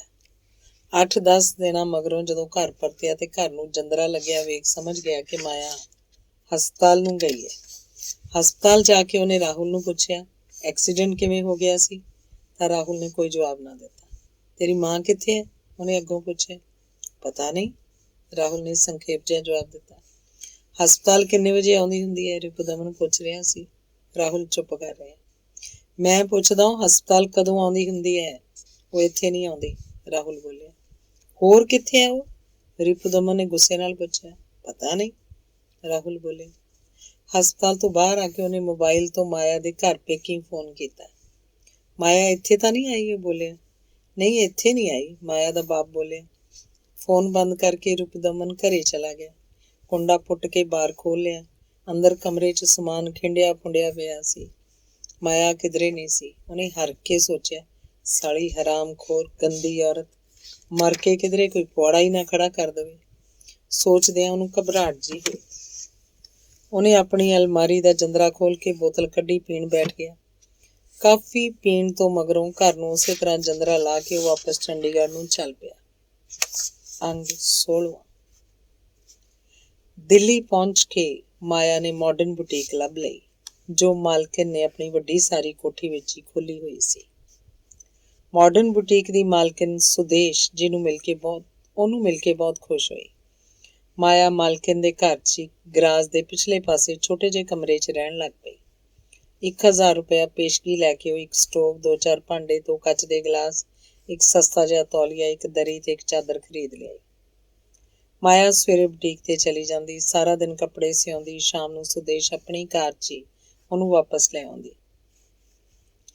ਚਾਹ ਉਹ ਬੁਟੀਕ ਤੇ ਹੀ ਪੀ ਆਉਂਦੀ ਸੀ। ਘਰ ਆ ਕੇ ਕਦੇ ਉਹ ਦੁੱਧ ਵਿੱਚ ਡਬਲ ਰੋਟੀ ਪਾ ਕੇ ਸਾਰ ਲੈਂਦੀ, ਕਦੇ ਨਾਲ ਦੇ ਢਾਬੇ ਤੋਂ 2-3 ਫੁਲਕੇ ਤੇ 5 ਰੁਪਈਆਂ ਦੀ ਦਾਲ ਸਬਜ਼ੀ ਲੈ ਲੈਂਦੀ।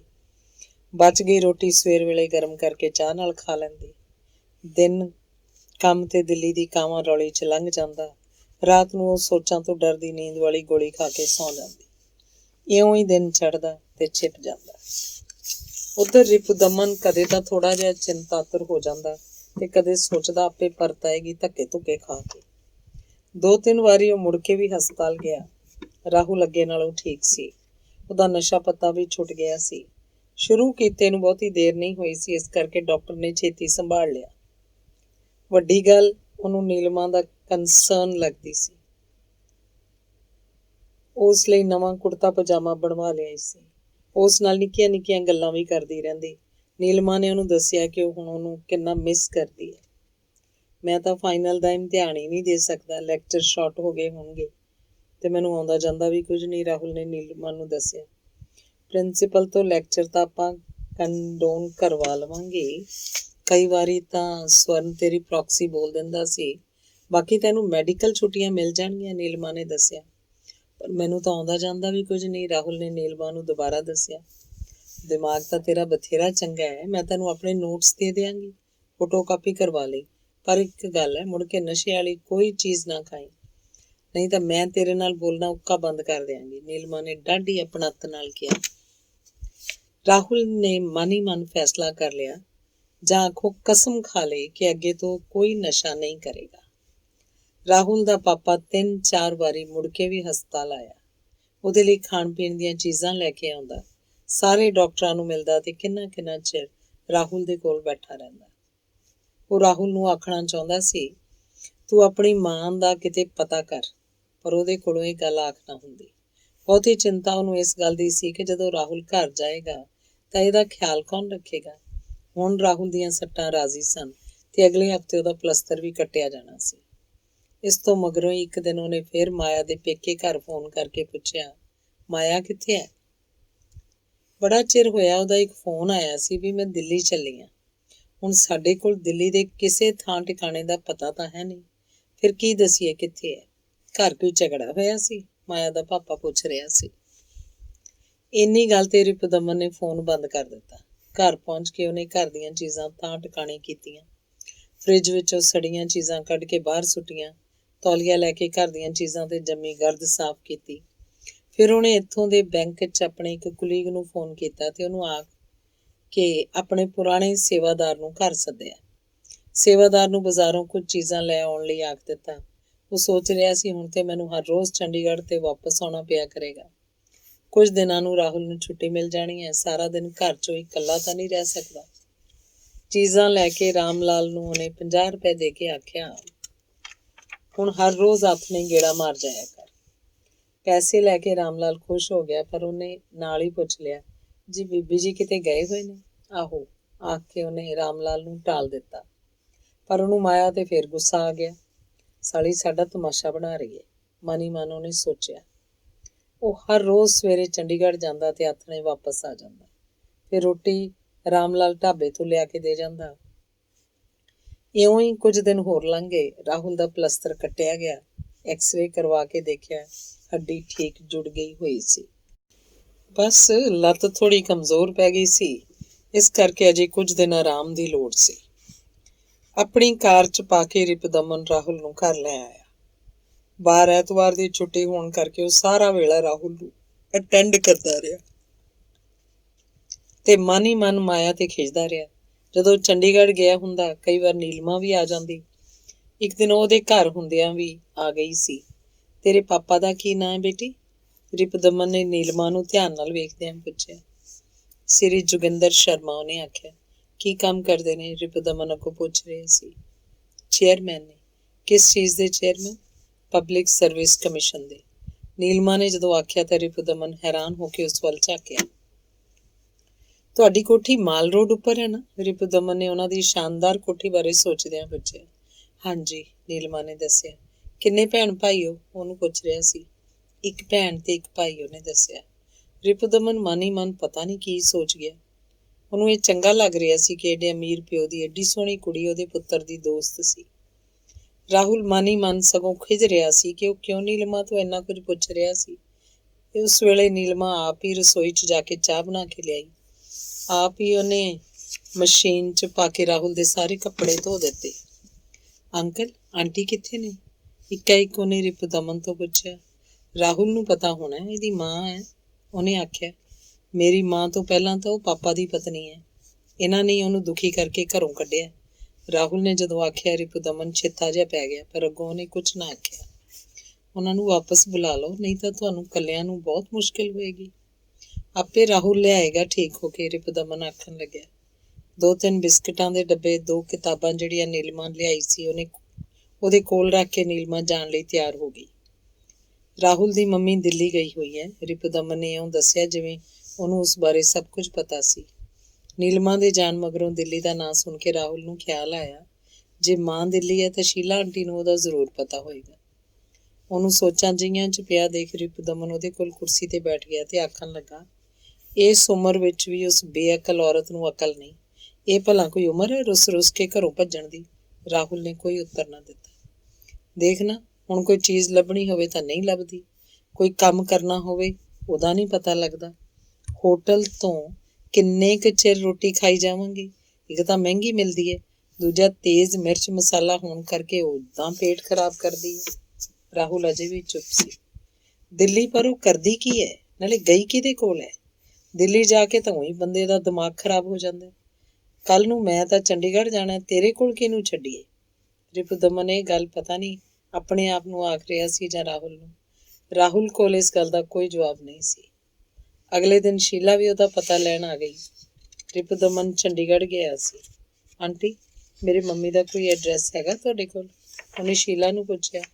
ਆਹੋ, ਮੇਰੀ ਸਿਸਟਰ ਦੇ ਮਾਡਰਨ ਬੁਟੀਕ 'ਚ ਹੀ ਕੰਮ ਕਰਦੀ ਹੈ। ਮੇਰੀ ਸਿਸਟਰ ਨੇ ਤਾਂ ਕਿਹਾ ਸੀ ਉਹਦਾ ਪਤਾ ਨਹੀਂ ਕਿਸੇ ਨੂੰ ਦੱਸਣਾ। ਤੂੰ ਵੀ ਆਪਣੇ ਪਾਪਾ ਨੂੰ ਨਾ ਦੱਸੀ। ਆਖਦੀ ਕੁਝ ਚਿਰ ਬੈਠ ਕੇ ਸ਼ੀਲਾ ਚਲੀ ਗਈ। ਉਸ ਦਿਨ ਇਕੱਲਾ ਪਿਆ ਰਾਹੁਲ ਆਪਣੀ ਮਾਂ ਬਾਰੇ ਸੋਚ ਰਿਹਾ ਸੀ ਤੇ ਆਪਣੇ ਪਾਪਾ ਬਾਰੇ ਵੀ। ਅੰਗ 17ਵਾਂ। ਅਗਲੇ ਦਿਨ ਨੀਲਿਮਾ ਨੇ ਫੋਨ ਕਰਕੇ ਰਾਹੁਲ ਨੂੰ ਪੁੱਛਿਆ ਕਿ ਅੱਜ ਵੀ ਤੂੰ ਘਰ 'ਚ ਇਕੱਲਾ ਹੀ ਪਿਆ ਰਹੇਂਗਾ? ਤੂੰ ਆਪਣੇ ਪਾਪਾ ਨੂੰ ਕਿਉਂ ਨਹੀਂ ਆਖਦਾ ਜਾ ਕੇ ਮੰਮੀ ਨੂੰ ਲੈ ਆਉਣ? ਰਾਹੁਲ ਨੇ ਨੀਲਿਮਾ ਨੂੰ ਦੱਸਿਆ ਕਿ ਉਹਦੇ ਪਾਪਾ 2 ਦਿਨ ਦੀ ਛੁੱਟੀ ਲੈ ਆਏ ਨੇ। ਪਤਾ ਨਹੀਂ ਕਿਸ ਗੱਲੋਂ ਬੜੇ ਅਪਸੈਟ ਵੀ ਨੇ। ਇਸ ਵੇਲੇ ਬਾਥਰੂਮ 'ਚ ਨੇ। ਮੈਂ ਆਪਣੇ ਪਾਪਾ ਨੂੰ ਆਖਿਆ ਉਹ ਮੇਰੇ ਨਾਲ ਤੇਰੇ ਘਰ ਚੱਲਣ। ਅੱਛਾ ਹੈ ਜੇ ਤੇਰੇ ਪਾਪਾ ਵੀ ਘਰ ਹੋਣਗੇ, ਨੀਲਿਮਾ ਨੇ ਆਖਿਆ। ਰਾਹੁਲ ਨੇ ਕੋਈ ਉੱਤਰ ਨਾ ਦਿੱਤਾ। ਉਸ ਦਿਨ ਲੰਚ ਵੇਲੇ ਸੱਚੀ ਆਪਣੇ ਪਾਪਾ ਨੂੰ ਲੈ ਕੇ ਨੀਲਿਮਾ ਉਹਨਾਂ ਦੇ ਘਰ ਆ ਗਈ। ਰਿਪੁਦਮਨ ਨੀਲਿਮਾ ਦੇ ਪਾਪਾ ਨੂੰ ਬੜੇ ਤਪਾਗ ਦੇ ਆਦਰ ਨਾਲ ਮਿਲਿਆ।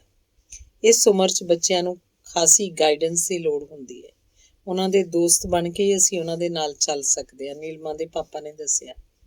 ਪਾਪਾ, ਰਾਹੁਲ ਬੜਾ ਅੱਛਾ ਹੁੰਦਾ ਸੀ, ਨੀਲਿਮਾ ਵਿੱਚੋਂ ਹੀ ਬੋਲੀ। ਕਦੇ ਕਦੇ ਬੰਦਾ ਪੈਰ ਅੜਕਣ ਨਾਲ ਡਿੱਗ ਵੀ ਪੈਂਦਾ ਤੇ ਸਮਝਦਾਰ ਬੰਦਾ ਅੱਗੋਂ ਤੋਂ ਧਿਆਨ ਨਾਲ ਤੁਰਦਾ। ਗਲਤੀ ਨੂੰ ਗੁਨਾਹ ਨਹੀਂ ਬਣਨ ਦੇਣਾ। ਰਾਹੁਲ ਚੰਗਾ ਬੱਚਾ ਹੀ ਰਹੇਗਾ, ਨੀਲਿਮਾ ਦੇ ਪਾਪਾ ਨੇ ਜ਼ਰਾ ਹੱਸ ਕੇ ਆਖਿਆ। ਅੱਗੋਂ ਕੋਈ ਵੀ ਕੁਝ ਨਾ ਬੋਲਿਆ। ਤੁਸੀਂ ਚੰਡੀਗੜ੍ਹ ਤੋਂ ਹਰ ਰੋਜ਼ ਅਪ ਡਾਊਨ ਕਰਦੇ ਹੋ? ਨੀਲਿਮਾ ਦੇ ਪਾਪਾ ਨੇ ਪੁੱਛਿਆ। ਮਜਬੂਰੀ ਸੀ, ਰਾਹੁਲ ਇੱਥੇ ਪੜ੍ਹਦਾ ਸੀ। ਇੱਥੇ ਸਾਡਾ ਆਪਣਾ ਮਕਾਨ ਹੈ। ਸੋਚਿਆ ਸੀ ਕਿਸੇ ਨੂੰ ਕਹਿ ਕਹਾ ਕੇ ਬਦਲੀ ਕਰਵਾ ਲਵਾਂਗੇ, ਪਰ ਅੱਜ ਕੱਲ੍ਹ ਹਰ ਥਾਂ ਪੋਲੀਟੀਕਲ ਪ੍ਰੈਸ਼ਰ ਚੱਲਦਾ ਹੈ, ਰਾਹੁਲ ਦੇ ਪਾਪਾ ਨੇ ਦੱਸਿਆ। ਮੈਂ ਆਖ ਦਿਆਂਗਾ ਤੁਹਾਡੇ ਚੇਅਰਮੈਨ ਨੂੰ, ਮੇਰਾ ਵਾਕਫ ਹੀ ਹੈ। ਹਰ ਰੋਜ਼ ਆਉਣਾ ਜਾਣਾ ਤਾਂ ਬਹੁਤ ਮੁਸ਼ਕਿਲ ਹੈ। ਸੜਕਾਂ ਵੀ ਅੱਜ ਕੱਲ੍ਹ ਸੇਫ ਨਹੀਂ, ਟ੍ਰੈਫਿਕ ਇੰਨਾ ਵੱਧ ਗਿਆ ਹੈ। ਸਾਡੇ ਲੋਕਾਂ ਨੂੰ ਰੋਡ ਸੈਂਸ ਉੱਕਾ ਨਹੀਂ, ਨੀਲਿਮਾ ਦੇ ਪਾਪਾ ਨੇ ਆਖਿਆ। ਕੀ ਲਓਗੇ? ਰਾਹੁਲ ਦੇ ਪਾਪਾ ਨੇ ਪੁੱਛਿਆ। ਕੁਝ ਨਹੀਂ, ਮੈਂ ਤਾਂ ਦਫ਼ਤਰੋਂ ਹੀ ਨੀਲਿਮਾ ਦੇ ਨਾਲ ਆ ਗਿਆ। ਤੂੰ ਬੇਟਾ ਛੇਤੀ ਛੇਤੀ ਠੀਕ ਹੋ, ਨੀਲਿਮਾ ਦੇ ਪਾਪਾ ਨੇ ਪਹਿਲੀ ਗੱਲ ਰਿਪੁਦਮਨ ਨੂੰ ਤੇ ਦੂਜੀ ਰਾਹੁਲ ਨੂੰ ਆਖੀ। ਤੁਹਾਡੀ ਬੇਟੀ ਬੜੀ ਵਧੀਆ ਹੈ, ਰਿਪੁਦਮਨ ਨੇ ਨੀਲਿਮਾ ਵੱਲ ਝਾਕ ਕੇ ਆਖਿਆ।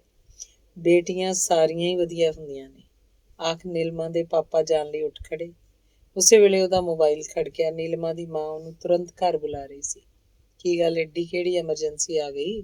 ਮੈਂ ਸ਼ਾਮ ਤੱਕ ਵਿਹਲਾ ਨਹੀਂ, ਉਹਨੇ ਜਵਾਬ ਦਿੱਤਾ। ਨਹੀਂ ਤਾਂ ਮੈਨੂੰ ਆਪ ਦਫ਼ਤਰ ਆ ਕੇ ਤੁਹਾਨੂੰ ਲਿਜਾਣਾ ਪਏਗਾ।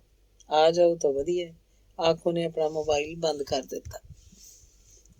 ਨੀਲਿਮਾ ਨੂੰ ਨਾਲ ਲੈ ਕੇ ਉਹਦੇ ਪਾਪਾ ਘਰ ਪਹੁੰਚੇ। ਗੇਟ ਦੇ ਅੰਦਰ ਵੱਡੀ ਸਾਰੀ ਕਾਰ ਖੜੀ ਦੇਖ ਉਹ ਸਮਝ ਗਿਆ ਨੀਲਿਮਾ ਦੀ ਮੰਮੀ ਦੀ ਕੋਈ ਸਹੇਲੀ ਆਈ ਹੋਏਗੀ ਤੇ ਸਹੇਲੀ ਦੇ ਸਾਹਮਣੇ ਹੀ ਉਹਨੇ ਕਿਸੇ ਦੀ ਸਿਫਾਰਿਸ਼ ਕਰਨੀ ਹੋਏਗੀ। ਨੀਲਿਮਾ ਦੀ ਮਾਂ ਨੂੰ ਪਤਾ ਹੈ ਕਿ ਮੈਂ ਗਲਤ ਕੰਮ ਨਹੀਂ ਕਰਦਾ, ਫਿਰ ਵੀ ਪਰੇਸ਼ਾਨ ਕਰਦੀ ਰਹਿੰਦੀ ਹੈ, ਉਹਨੇ ਖਿੱਚ ਕੇ ਮਨ 'ਚ ਸੋਚਿਆ। ਅੰਦਰ ਪਹੁੰਚੇ ਤਾਂ ਸੱਚਮੁੱਚ ਹੀ ਨੀਲਿਮਾ ਦੀ ਮੰਮੀ ਦੀ ਬੰਬਈ ਵਾਲੀ ਸਹੇਲੀ ਆਪਣੇ ਪਤੀ ਨਾਲ ਆਈ ਹੋਈ ਸੀ। ਚਾਹ ਪਾਣੀ ਉਹ ਪੀ ਬੈਠੇ ਸਨ। ਨੀਲਿਮਾ ਦੇ ਪਾਪਾ ਲਈ ਸ਼ਿਕੰਜਵੀ ਆ ਗਈ। ਨੀਲਿਮਾ ਘੜੀ ਕੁ ਬੈਠ ਕੇ ਆਪਣੇ ਕਮਰੇ 'ਚ ਚਲੀ ਗਈ। 2-4 ਗੱਲਾਂ ਕਰਨ ਪਿੱਛੋਂ ਨੀਲਿਮਾ ਦੀ ਮੰਮੀ ਨੇ ਸਿੱਧੀ ਗੱਲ ਤੋਰੀ। ਉਹਨੂੰ ਪਤਾ ਸੀ ਉਹਦੇ ਪਤੀ ਨੇ ਛੇਤੀ ਦਫ਼ਤਰ ਨੂੰ ਮੁੜ ਜਾਣਾ ਤੇ ਆਖਣ ਲੱਗੀ, ਪੁਰੀ ਸਾਹਿਬ ਤੇ ਕੈਲਾਸ਼ ਵਿਕਰਮ ਲਈ ਨੀਲਿਮਾ ਦੇ ਰਿਸ਼ਤੇ ਦੀ ਗੱਲ ਕਰਨ ਆਏ ਨੇ। ਮੈਂ ਤਾਂ ਪਿਛਲੀ ਵਾਰੀ ਜਦੋਂ ਬੰਬਈ ਗਈ ਸੀ ਇਹਨਾਂ ਨੂੰ ਆਖ ਆਈ ਸੀ, ਨੀਲਿਮਾ ਤੁਹਾਡੀ ਹੈ, ਜਦੋਂ ਮਰਜ਼ੀ ਗੱਲ ਪੱਕੀ ਕਰ ਲੈ। ਨੀਲਿਮਾ ਦੇ ਪਾਪਾ ਨੇ ਵਿੱਚੋਂ ਪਰੇਸ਼ਾਨ ਜਿਹਾ ਹੋ ਕੇ ਉੱਪਰੋਂ ਵਤੀਰਾ ਸਹਿਜ ਬਣਾਈ ਰੱਖਦੇ ਆਖਿਆ, ਕੋਈ ਨਹੀਂ, ਸਲਾਹ ਕਰ ਲਵਾਂਗੇ ਤੇ ਨਾਲੇ ਨੀਲਿਮਾ ਨੂੰ ਪੁੱਛ ਲਵਾਂਗੇ। ਸਲਾਹ ਸੁਲਾਹ ਕੀਤੀ ਹੋਈ ਹੈ, ਐਡਾ ਘਰ ਤੇ ਇੰਨਾ ਚੰਗਾ ਲੜਕਾ ਧਰੇ ਨਹੀਂ ਪਏ ਕਿਧਰੇ। ਨੀਲਿਮਾ ਨੂੰ ਕੀ ਪੁੱਛਣਾ? ਸਾਨੂੰ ਕਿਸੇ ਨੇ ਪੁੱਛਿਆ ਸੀ? ਐਵੇਂ ਵਾਧੂ ਸਿਰ ਨਾ ਚੜਾਓ ਕੁੜੀ ਨੂੰ, ਨੀਲਿਮਾ ਦੀ ਮਾਂ ਤਿੱਖੇ ਸੁਰ 'ਚ ਬੋਲੀ। ਮੈਂ ਜ਼ਰਾ ਜਲਦੀ ਜਾਣਾ, ਇੰਟਰਵਿਊਜ਼ ਹੋ ਰਹੀਆਂ ਨੇ, ਆਪਾਂ ਇਹਨਾਂ ਨੂੰ ਇਨਫੋਰਮ ਕਰ ਦਿਆਂਗੇ, ਆਖਦਾ ਨੀਲਿਮਾ ਦਾ ਪਾਪਾ ਉੱਠ ਖੜਾ ਹੋਇਆ। ਹੁਣ ਤਾਂ ਤੁਸੀਂ ਅੰਮ੍ਰਿਤਸਰ ਨੂੰ ਜਾਂਦੇ ਜਾਂਦੇ ਆਏ ਹੋ ਤੇ ਤੁਹਾਨੂੰ ਵੀ ਜਾਣ ਲਈ ਕਾਹਲ ਹੈ। ਮੇਰੇ ਵੱਲੋਂ ਗੱਲ ਪੱਕੀ ਸਮਝੋ, ਪਾਪਾ ਇਹਦੇ ਮੇਰੇ ਤੋਂ ਬਾਹਰ ਨਹੀਂ। ਆਪਾਂ ਸਹਿਜ ਭਾਅ ਨਾਲ ਬੈਠ ਕੇ ਸਾਰਾ ਕੁਝ ਸੋਚ ਵਿਚਾਰ ਲਵਾਂਗੇ। ਸੋਚਣਾ ਵਿਚਾਰਨਾ ਕੀ ਹੈ, ਮੁੰਡਾ ਤੁਹਾਡਾ ਹੀ ਹੈ, BA ਪਾਸ ਕਰਵਾ ਦਿੱਤੀ ਹੈ, ਵਿਆਹ ਤੋਂ ਪਹਿਲਾਂ PCS ਬਣਵਾਉਣਾ ਤੁਹਾਡਾ ਕੰਮ ਹੈ, ਵਿਕਰਮ ਦੀ ਮਾਂ ਕੈਲਾਸ਼ ਬੋਲੀ। ਲੈ ਹੈ, ਹੋਰ ਹਜ਼ਾਰਾਂ ਦੁਨੀਆ ਨੂੰ ਸਿਲੈਕਟ ਕਰੀ ਜਾਂਦੇ ਨੇ, ਘਰ ਦੇ ਮੁੰਡੇ ਨੂੰ ਕਿਉਂ ਨਹੀਂ ਕਰਨਗੇ? ਨੀਲਿਮਾ ਦੀ ਮਾਂ ਨੇ ਹੱਸ ਕੇ ਆਖਿਆ। ਅਸੀਂ ਤਾਂ ਸੁਣਿਆ ਤੁਹਾਡੇ ਸਾਹਿਬ ਬਹਾਦਰ ਨਾ ਸਿਫਾਰਿਸ਼ ਮੰਨਦੇ ਨੇ ਤੇ ਨਾ ਰਿਸ਼ਵਤ ਲੈਂਦੇ ਨੇ, ਜਿਸ ਕਰਕੇ ਲੋਕਾਂ ਨੂੰ ਔਖਾ ਬਣਿਆ ਪਿਆ, ਵਿਕਰਮ ਦਾ ਬਾਪ ਬੋਲਿਆ। ਮੈਂ ਤਾਂ ਆਪ ਆਖਦੀ ਹਾਂ ਬਈ ਇਸ ਪੋਸਟ ਤੋਂ ਅਗਲੇ ਪੁਸ਼ਤਾਂ ਜੋਗੀ ਕਮਾਈ ਕਰ ਜਾਂਦੇ ਨੇ। ਕਹਿੰਦੇ ਨੇ ਬਾਰ ਬੰਦ ਕਰਕੇ ਮੋਗੇ ਥਾਈ ਵੀ ਜੇ ਘਰ 'ਚ ਮਾਇਆ ਸੁੱਟੀ ਹੀ ਜਾਣ ਤਾਂ ਸਾਲ 'ਚ ਘਰ ਭਰ ਜਾਂਦਾ। ਪਰ ਇਹ ਖਬਰ ਨਹੀਂ ਕਿਹੜੇ ਸਮਿਆਂ ਦੇ ਬੰਦੇ ਨੇ ਕਿ ਮਾਇਆ ਨਾਲ ਮੋਹ ਹੀ ਨਹੀਂ, ਅਟੈਚੀਆਂ ਦੇ ਅਟੈਚੀ ਭਰੇ ਬਿਨਾਂ ਖੋਲਿਆਂ ਵਾਪਸ ਕਰ ਦਿੰਦੇ ਨੇ।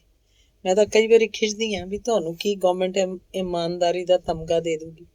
ਸਾਰੀ ਉਮਰ 'ਚ ਇੱਕ ਕੋਠੀ ਬਣਾਈ ਹੈ, ਮੁੰਡੇ ਦੀ ਪੜ੍ਹਾਈ, ਕੁੜੀ ਦਾ ਵਿਆਹ ਹਾਲੇ ਸਿਰ ਤੇ ਪਏ ਨੇ। ਨੀਲਮਾ ਦੀ ਮਾਂ ਦੱਸ ਰਹੀ ਸੀ। ਸਭ ਦੇ ਧੰਦੇ ਰੱਬ ਆਪ ਸਾਰਦਾ ਹੈ, ਵਿਕਰਮ ਦਾ ਬਾਪ ਬੋਲਿਆ। ਅਟੈਚੀ ਵੀ ਤਾਂ ਰੱਬ ਆਪ ਹੀ ਘੱਲਦਾ ਹੈ, ਲੋਕੀ ਆਪਣੀ ਮਰਜ਼ੀ ਨਾਲ ਲੈ ਕੇ ਆਉਂਦੇ ਨੇ।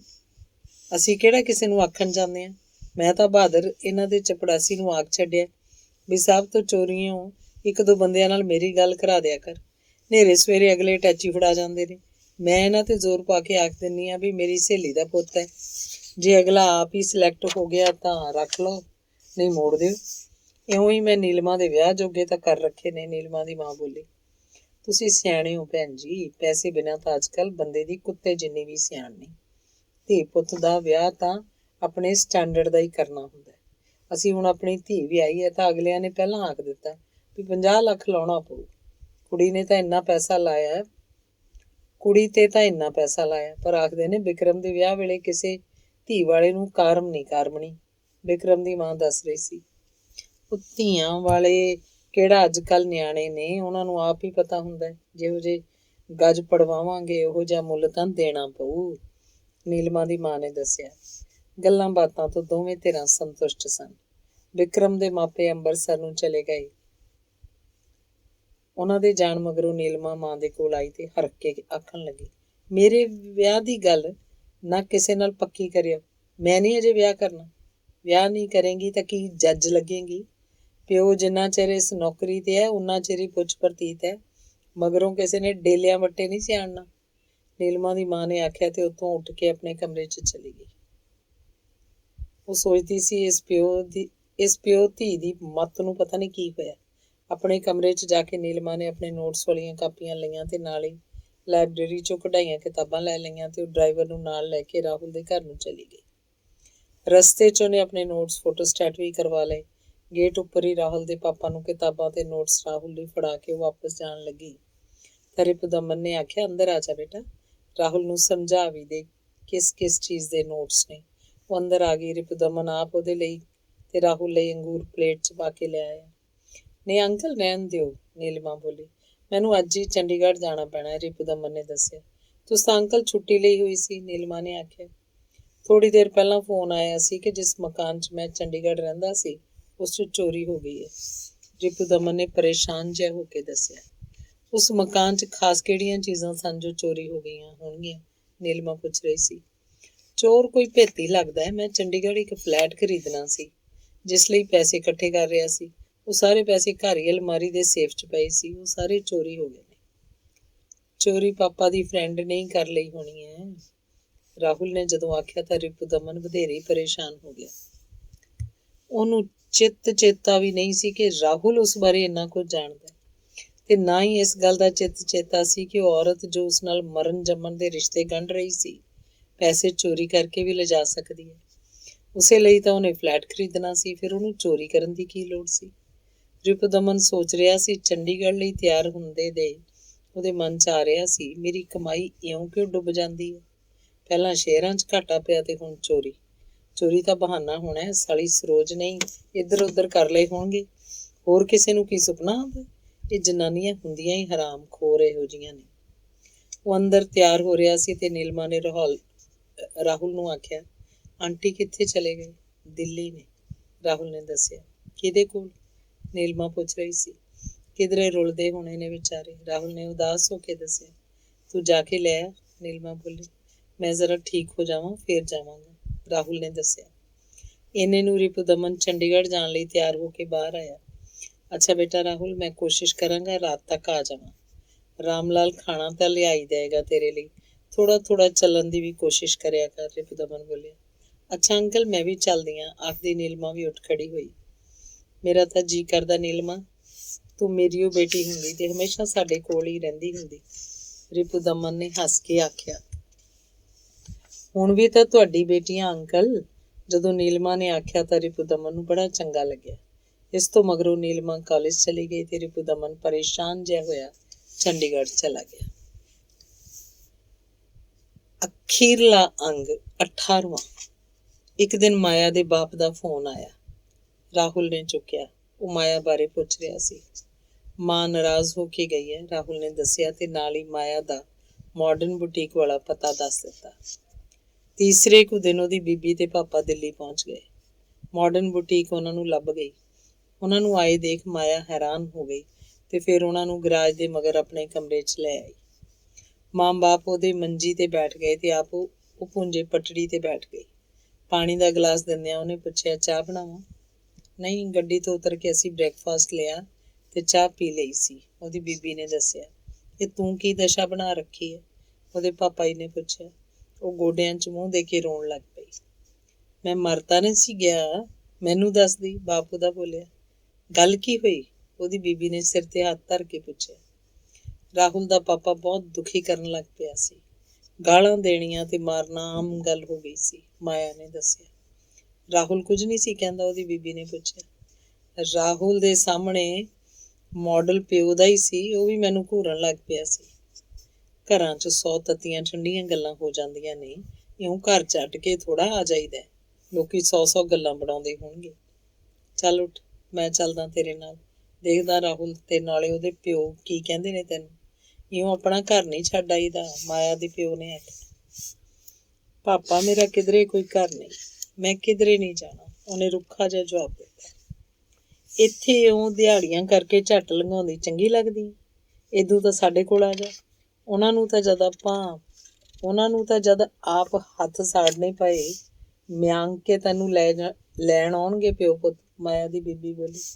ਨਹੀਂ ਬੀਬੀ, ਮੈਂ ਇੱਥੇ ਮਜ਼ਦੂਰੀ ਕਰਕੇ 2 ਰੋਟੀਆਂ ਖਾ ਲਾਂਗੀ, ਰੋਜ਼ ਮੇਰੇ ਕੋਲੋਂ ਨਹੀਂ ਮਰਿਆ ਜਾਂਦਾ, ਮਾਇਆ ਨੇ ਜਵਾਬ ਦਿੱਤਾ। ਕਮਲੀ ਨਹੀਂ ਬਣੀਦਾ, ਔਰਤ ਪੇਕੇ ਸਹੁਰਿਆਂ ਤੋਂ ਬਿਨਾਂ ਤੀਜੇ ਥਾਂ ਨਹੀਂ ਸੌਂਦੀ, ਉਹਦੀ ਬੀਬੀ ਨੇ ਫੇਰ ਆਖਿਆ। ਬੀਬੀ ਮੈਨੂੰ ਜੀ ਲੈਣ ਦਿਓ, ਜਿਹੜੇ ਦਿਨ ਜੀਆ ਜਾਂਦਾ, ਮੈਨੂੰ ਤੰਗ ਨਾ ਕਰੋ, ਮਾਇਆ ਨੇ ਇੰਨੀ ਔਖੀ ਹੋ ਕੇ ਆਖਿਆ ਕਿ ਉਹਦੇ ਮਾਪਿਓ ਬਹੁਤ ਨਿਰਾਸ਼ ਤੇ ਉਦਾਸ ਹੋ ਕੇ ਇਹ ਸੋਚ ਕੇ ਉੱਥੋਂ ਆ ਗਏ ਕਿ ਫੇਰ ਆ ਜਾਵਾਂਗੇ ਕੁਝ ਦਿਨਾਂ ਨੂੰ, ਜਦੋਂ ਇਹਦਾ ਮਨ ਠੰਡਾ ਹੋ ਗਿਆ। ਅਜੇ ਬਹੁਤੇ ਦਿਨ ਨਹੀਂ ਸੀ ਲੰਘੇ, ਇੱਕ ਦਿਨ ਰਿਪੁਦਮਨ ਦਿੱਲੀ ਮਾਡਰਨ ਬੁਟੀਕ ਤੇ ਆ ਧਮਕਿਆ। ਉਹ ਜਾਣਨਾ ਚਾਹੁੰਦਾ ਸੀ ਕਿਤੇ ਮਾਇਆ ਹੀ ਤਾਂ ਨਹੀਂ ਉਹਦੇ ਚੰਡੀਗੜ੍ਹ ਵਾਲੇ ਘਰ 'ਚੋਂ ਪੈਸੇ ਚੁੱਕ ਲਿਆਈ। ਉਹਦੀ ਸਹੇਲੀ ਸਰੋਜ ਤਾਂ ਬੜੇ ਨੇਮ ਧਰਮ ਕਰ ਰਹੀ ਸੀ ਤੇ ਆਖ ਰਹੀ ਸੀ, ਮੈਨੂੰ ਤਾਂ ਉਹਨਾਂ ਪੈਸਿਆਂ ਨਾਲ ਫਲੈਟ ਲੈ ਕੇ ਦੇਣਾ ਸੀ, ਮੈਂ ਉਹ ਕਿਉਂ ਚੁੱਕੂੰਗੀ। ਪੁਲਿਸ ਕੋਲ ਜੇ ਉਹ ਰਿਪੋਰਟ ਕਰਦਾ ਤਾਂ ਇਨਕੁਆਇਰੀ ਵੇਲੇ ਉਹਨੂੰ ਖੁਦ ਹੀ ਖੱਜਲ ਖੁਆਰ ਹੋਣਾ ਪੈਣਾ ਸੀ। ਮਾਡਰਨ ਬੁਟੀਕ ਤੇ ਪਹੁੰਚ ਕੇ ਉਹਨੇ ਦੇਖ ਲਿਆ ਕਿ ਮਾਇਆ ਹੋਰ ਜਨਾਨੀਆਂ ਦੇ ਨਾਲ ਬੁਟੀਕ ਦੇ ਖੂੰਜੇ 'ਚ ਬੈਠੀ ਮਸ਼ੀਨ ਚਲਾ ਰਹੀ ਸੀ। ਉਹਨੇ ਮਾਇਆ ਕੋਲ ਜਾ ਕੇ ਆਖਿਆ, ਚੁੱਪ ਕਰਕੇ ਉੱਠ ਕੇ ਘਰ ਨੂੰ ਚੱਲ, ਵਾਧੂ ਲੋਕਾਂ 'ਚ ਤਮਾਸ਼ਾ ਨਾ ਬਣਾ। ਡਰੀ ਘਬਰਾਈ ਦੇ ਉਹਦੇ ਹੱਥ ਪੈਰ ਝੂਠੇ ਹੋਣ ਲੱਗ ਪਏ, ਮੂੰਹ ਸੁੱਕ ਗਿਆ, ਰੰਗ ਪੀਲਾ ਪੈ ਗਿਆ। ਉਹਨੂੰ ਚੁੱਪ ਦੇਖ ਕੇ ਉਹ ਫੇਰ ਗਰਜਿਆ, ਸਿੱਧੀ ਤਰ੍ਹਾਂ ਤੁਰਦੀ ਐ ਕਿ ਗੁੱਤਨੀ ਤੋਂ ਫੜ ਕੇ ਲਿਜਾਵਾਂ। ਬੁਟੀਕ ਦੀ ਮਾਲਕਣ ਉਸ ਵੱਲ ਝਾਕੀ ਤੇ ਫਿਰ ਫਟਾਫਟ 2 ਕੁੜੀਆਂ ਨੂੰ ਐਡਰੈਸ ਦੇ ਕੇ ਬਿੱਲ ਕੱਟ ਕੇ ਉਸ ਵੱਲ ਆ ਗਈ। ਐ ਮਿਸਟਰ, ਕਿਆ ਬਾਤ ਹੈ, ਹਮਾਰੀ ਵਰਕਰ ਕੋ ਕਿਉਂ ਧਮਕਾ ਰਹੇ ਹੋ? ਅੱਛਾ, ਤੇ ਤੁਹਾਡੀ ਸ਼ਹਿ ਤੇ ਚਾਂਬਲੀ ਬੈਠੀ ਹੈ, ਹੁਣੇ ਜੇ ਛਿੱਤਰ ਮਾਰ ਕੇ ਨਾ ਲੈ ਗਿਆ ਕੀ ਸਮਝਦੀ ਹੈ ਆਪਣੇ ਆਪ ਨੂੰ? कौन हो तुम? जरा होश से बात कीजिए, मेरी बुटीक में आके ऐसी बात करने की तुम्हारी जुर्रत कैसे हुई? बुलाऊं पुलिस? बुटीक दी मालकन भभकी, ये मेरी पत्नी है, तुसी मैडम जबरदस्ती नहीं इत्थे रख सकते, ये कोई बच्ची नहीं, जबरदस्ती को आप जबरदस्ती लेके नहीं जा सकते। बुटीक दी मालकन अगे आउंदी बोली, मेरी पत्नी है, मैं जो मर्जी करा, ਤੁਹਾਨੂੰ ਕੀ हक है विच आउण दा? ये आपकी पत्नी है, गुलाम नहीं, मैं ऐसे नहीं ले जाने दूंगी अपने वर्कर को। ਤੁਹਾਡੇ ਵਰਗੀਆਂ ਔਰਤਾਂ ਹੀ ਤਾਂ ਪੱਟਦੀਆਂ ਨੇ ਸ਼ਰੀਫ ਔਰਤਾਂ ਨੂੰ, ਪਹਿਲਾਂ ਵਰਕਰ ਬਣਾਉਂਦੀਆਂ ਨੇ, ਫਿਰ ਪੇਸ਼ਾ ਕਰਵਾਉਣ ਲੱਗ ਜਾਂਦੀਆਂ ਨੇ। ਮੈਂ ਜਾਣਦਾ ਇਹਨਾਂ ਵੱਡੇ ਸ਼ਹਿਰਾਂ 'ਚ ਕੀ ਹੁੰਦਾ। ਬੁਟੀਕ ਦੀ ਮਾਲਕਣ ਨੇ 100 ਨੰਬਰ ਤੇ ਐਮਰਜੈਂਸੀ ਕਾਲ ਭੇਜੀ ਤੇ ਬਦਾਵਾਸ ਹੋਈ खड़ी माया वल झाँक के बोली, घबराने की कोई बात नहीं, यहाँ पर आपके साथ कोई जबरदस्ती नहीं हो सकती। तुम बोल क्यों नहीं देती अपने पति को तुमने इसके साथ नहीं जाना? ए मिस्टर, अपना हक जताना है तो कोर्ट में दावा कीजिए, इधर आने की जरूरत नहीं। ਸਾਹਮਣੇ ਪੁਲਿਸ ਦੀ ਜੀਪ ਆ ਕੇ ਰੁਕੀ। ਦੇਖੋ ਬੋਲਿਆ, ਮੈਂ ਦੇਖਾਂਗਾ ਤੂੰ ਇੱਥੇ ਕਿਵੇਂ ਰਹਿਨੀ ਹੈ। ਤੂੰ ਮਨਾਹੀਆਂ ਕਰਦੀ ਹੈ, ਸਾਲੀ ਕੁੱਤੀ ਹਰਾਮਖੋਰ ਗੰਦੀ ਔਰਤ। ਆਖਦਾ ਉਹ ਬੁਟੀਕ ਤੋਂ ਬਾਹਰ ਚਲਾ ਗਿਆ ਤੇ ਸਕੂਟਰ ਰਿਕਸ਼ਾ ਰੋਕ ਕੇ ਉਹਨੂੰ ਬੱਸ ਅੱਡੇ ਚੱਲਣ ਲਈ ਆਖ ਕੇ ਬੈਠ ਗਿਆ। ਪੁਲਿਸ ਵਾਲਿਆਂ ਨੂੰ ਬੁਟੀਕ ਦੀ ਮਾਲਕਣ ਨੇ ਸਾਰੀ ਗੱਲ ਦੱਸੀ ਤੇ ਚਾਹ ਪਾਣੀ ਵੀ ਪਿਲਾਇਆ। SHO बोलिया, कभी फिर इधर आया तो हमें बताना, अगर साले को नानी ना याद करा दी तो कहना। ਮਾਇਆ ਕੰਬਦੇ ਹੱਥਾਂ ਨਾਲ ਇੱਕ ਕਮੀਜ਼ ਕੱਟ ਰਹੀ ਸੀ ਤੇ ਉਹਨੂੰ ਪਤਾ ਹੀ ਨਹੀਂ ਲੱਗ ਰਿਹਾ ਕਦੋਂ ਉਹਦਾ ਹੱਥ ਕੱਟਿਆ ਗਿਆ ਤੇ ਹੁਣ ਉਸ ਵਿੱਚੋਂ ਖੂਨ ਵਹਿ ਰਿਹਾ ਸੀ। ਹੱਥ ਤੇ ਪੱਟੀ ਬੰਨੀ ਹੋਈ ਮਾਇਆ ਸੋਚ ਰਹੀ ਸੀ, ਜੇ ਮੈਨੂੰ ਕਿਧਰੇ ਇਕੱਲੀ ਨੂੰ ਮਿਲ ਜਾਂਦਾ ਖਬਰੇ ਕੀ ਹਾਲ ਕਰਦਾ। ਫਿਰ ਬੁਟੀਕ ਦੀ ਮਾਲਕਣ ਸੁਦੇਸ਼ ਵੱਲ ਝਾਕ ਕੇ ਉਹਨੂੰ ਖਿਆਲ ਆਇਆ, ਇਹ ਨਾ ਹੁੰਦੀ ਤਾਂ ਮੈਂ ਕੀ ਕਰਦੀ। ਉਹ ਆਖਦਾ ਸੀ, ਅਜਿਹੀਆਂ ਔਰਤਾਂ ਪਹਿਲਾਂ ਕੰਮ ਤੇ ਲਾਉਂਦੀਆਂ ਨੇ, ਮਗਰੋਂ ਪੇਸ਼ਾ ਕਰਵਾਉਂਦੀਆਂ ਨੇ। ਕੀ ਸਮਝਦੇ ਨੇ ਇਹ ਆਦਮੀ ਔਰਤਾਂ ਨੂੰ। ਚਲੋ ਪੇਸ਼ਾ ਕਰਦੀਆਂ ਹੀ ਸਹੀ। ਪੇਸ਼ਾ ਕਰਨ ਵਾਲੀਆਂ ਔਰਤਾਂ ਜੋ ਕਰਦੀਆਂ ਨੇ ਆਪਣੀ ਮਰਜ਼ੀ ਨਾਲ ਕਰਦੀਆਂ ਨੇ, ਮੰਨਿਆ ਉਹ ਆਪਣੇ ਜਿਸਮ ਦੀ ਤੋਹੀਨ ਕਰਦੀਆਂ ਨੇ। ਮੇਰੇ ਵਾਂਗ ਆਪਣੇ ਔਰਤਪੁਣ ਦੀ ਤੋਹੀਨ ਤਾਂ ਨਹੀਂ ਕਰਦੀਆਂ। ਫਿਰ ਆਪ ਹੀ ਉਹਦੇ ਮਨ 'ਚ ਆਇਆ, ਸਾਰੀਆਂ ਔਰਤਾਂ ਮਰ ਕਿਉਂ ਨਹੀਂ ਜਾਂਦੀਆਂ ਇਹਨਾਂ ਆਦਮੀਆਂ ਦੀ ਗੁਲਾਮੀ ਕਰਨ ਨਾਲੋਂ। ਇਹ ਸੋਚਦੀ ਨੂੰ ਪਤਾ ਨਹੀਂ ਉਹਨੂੰ ਕਿਸ ਤਰ੍ਹਾਂ ਨੀਲਮਾ ਦਾ ਚੇਤਾ ਆ ਗਿਆ। ਉਹਦਾ ਨੀਲਮਾ ਨੂੰ ਮਿਲਣ ਨੂੰ ਬੜਾ ਚਿੱਤ ਕੀਤਾ। ਨੀਲਮਾ ਨੇ ਰਾਹੁਲ ਨੂੰ ਜਦੋਂ ਦਾ ਆਖਿਆ ਸੀ ਤੂੰ ਆਪਣੀ ਮੰਮੀ ਨੂੰ ਜਾ ਕੇ ਲੈ ਕਿਉਂ ਨਹੀਂ ਆਉਂਦਾ। ਉਹ ਮਨ ਹੀ ਮਨ ਮਾਇਆ ਨੂੰ ਲੱਭਦਾ ਕਿੰਨੀ ਵਾਰੀ ਦਿੱਲੀ ਜਾ ਚੁੱਕਾ ਸੀ। ਉਹ ਸੋਚਦਾ ਮੈਂ ਮਾਂ ਨੂੰ ਜਾ ਕੇ ਕੀ ਆਖਾਂਗਾ, ਕੀ ਉਹ ਮੇਰੇ ਆਖਿਆਂ ਆ ਜਾਏਗੀ। ਤੇ ਫਿਰ ਕੁਝ ਦਿਨਾਂ ਮਗਰੋਂ ਜਦੋਂ ਉਹਦੀ ਲੱਤ ਸਹਿਜੇ ਸਹਿਜੇ ਤੁਰਨ ਜੋਗੀ ਹੋ ਗਈ, ਉਹਨੇ ਦਿੱਲੀ ਜਾਣ ਦਾ ਫੈਸਲਾ ਕਰ ਲਿਆ। ਉਹਨੇ ਨੀਲਮਾ ਨੂੰ ਪੁੱਛਿਆ, ਕਿ ਤੂੰ ਮੇਰੇ ਨਾਲ ਜਾ ਸਕੇਂਗੀ। ਮੈਂ ਪਾਪਾ ਨੂੰ ਪੁੱਛਾਂਗੀ, ਨੀਲਮਾ ਨੇ ਆਖਿਆ। ਅਗਲੇ ਹੀ ਦਿਨ ਰਿਪੂ ਦਮਨ ਦੀ ਬਦਲੀ ਮੁੜ ਆਪਣੇ ਸ਼ਹਿਰ ਦੀ ਹੋ ਗਈ ਸੀ। ਉਹ ਚੰਡੀਗੜ੍ਹ ਵਾਲਾ ਘਰ ਵੀ ਖਾਲੀ ਕਰ ਆਇਆ ਸੀ। ਉਹਨੂੰ ਯਕੀਨ ਹੋ ਗਿਆ ਸੀ ਕਿ ਉਸ ਨਾਲ ਪਿਆਰ ਦਾ ਨਾਟਕ ਕਰਦੀ ਸਰੋਜ ਨਾਮ ਦੀ ਔਰਤ ਬੜੀ ਫਰਾਡ ਸੀ। ਉਹਦੀਆਂ ਕੁਝ ਹੋਰ ਕਰਤੂਤਾਂ ਵੀ ਉਹਨੂੰ ਪਤਾ ਲੱਗੀਆਂ ਜਿਹੜੀਆਂ ਹੁਣ ਉਹਨੂੰ ਸੱਚੀਆਂ ਲੱਗਣ ਲੱਗ ਪਈਆਂ ਸਨ। ਹੁਣ ਉਹ ਸੋਚਦਾ ਸੀ, ਉਂਝ ਤੇ ਮਾਇਆ ਚੰਗੀ ਸੀ, ਪਰ ਹੁਣ ਵਾਲੀ ਆਕੜ ਮੈਨੂੰ ਬਹੁਤ ਭੈੜੀ ਲੱਗੀ ਸੀ। ਰਾਹੁਲ ਨੇ ਦਿੱਲੀ ਜਾਣ ਲਈ ਉਸ ਤੋਂ ਜਦ ਪੈਸੇ ਮੰਗੇ ਤਾਂ ਉਹ ਕੁਝ ਨਾ ਬੋਲਿਆ, ਚੁੱਪਚਾਪ 1000 ਰੁਪਇਆ ਦੇ ਦਿੱਤਾ। ਕੱਲ ਨੂੰ ਨੀਲਮਾ ਦੇ ਪਾਪਾ ਨੇ ਦਿੱਲੀ ਕਿਸੇ ਕੰਮ ਜਾਣਾ, ਮੈਂ ਉਹਨਾਂ ਨਾਲ ਹੀ ਚਲਿਆ ਜਾਵਾਂਗਾ, ਰਾਹੁਲ ਨੇ ਦੱਸਿਆ। ਰਿਪੂ ਦਮਨ ਨੂੰ ਸਗੋਂ ਇਹ ਗੱਲ ਚੰਗੀ ਲੱਗੀ ਕਿ ਰਾਹੁਲ ਨੀਲਮਾ ਦੇ ਪਾਪਾ ਨਾਲ ਜਾ ਰਿਹਾ ਸੀ। ਰਾਹੁਲ ਦੇ ਜਾਣ ਮਗਰੋਂ ਚਪੜਾਸੀ ਨੂੰ ਸੱਦ ਕੇ ਸਾਰੇ ਘਰ ਦੀ ਸਫਾਈ ਕਰਵਾਈ। ਚਪੜਾਸੀ ਦੀ ਵਹੁਟੀ ਨੇ ਕੱਪੜੇ ਧੋ ਕੇ ਪ੍ਰੈਸ ਕਰ ਦਿੱਤੇ, ਸਾਰੀਆਂ ਚੀਜ਼ਾਂ ਝਾੜ ਪੂੰਝ ਦਿੱਤੀਆਂ।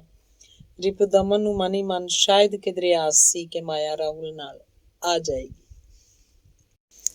ਨੀਲਿਮਾ ਦਾ ਬਾਪ ਰਾਹੁਲ ਤੇ ਨੀਲਿਮਾ ਨੂੰ ਮਾਡਰਨ ਬੁਟੀਕ ਅੱਗੇ ਉਤਾਰ ਕੇ ਆਪ ਕਿਸੇ ਕੰਮ ਚਲਾ ਗਿਆ ਤੇ ਉਹਨਾਂ ਨੂੰ ਆਖਿਆ, ਜਦੋਂ ਵਿਹਲੇ ਹੋਏ ਮੇਰੇ ਮੋਬਾਈਲ ਤੇ ਫੋਨ ਕਰ ਦੇਣਾ।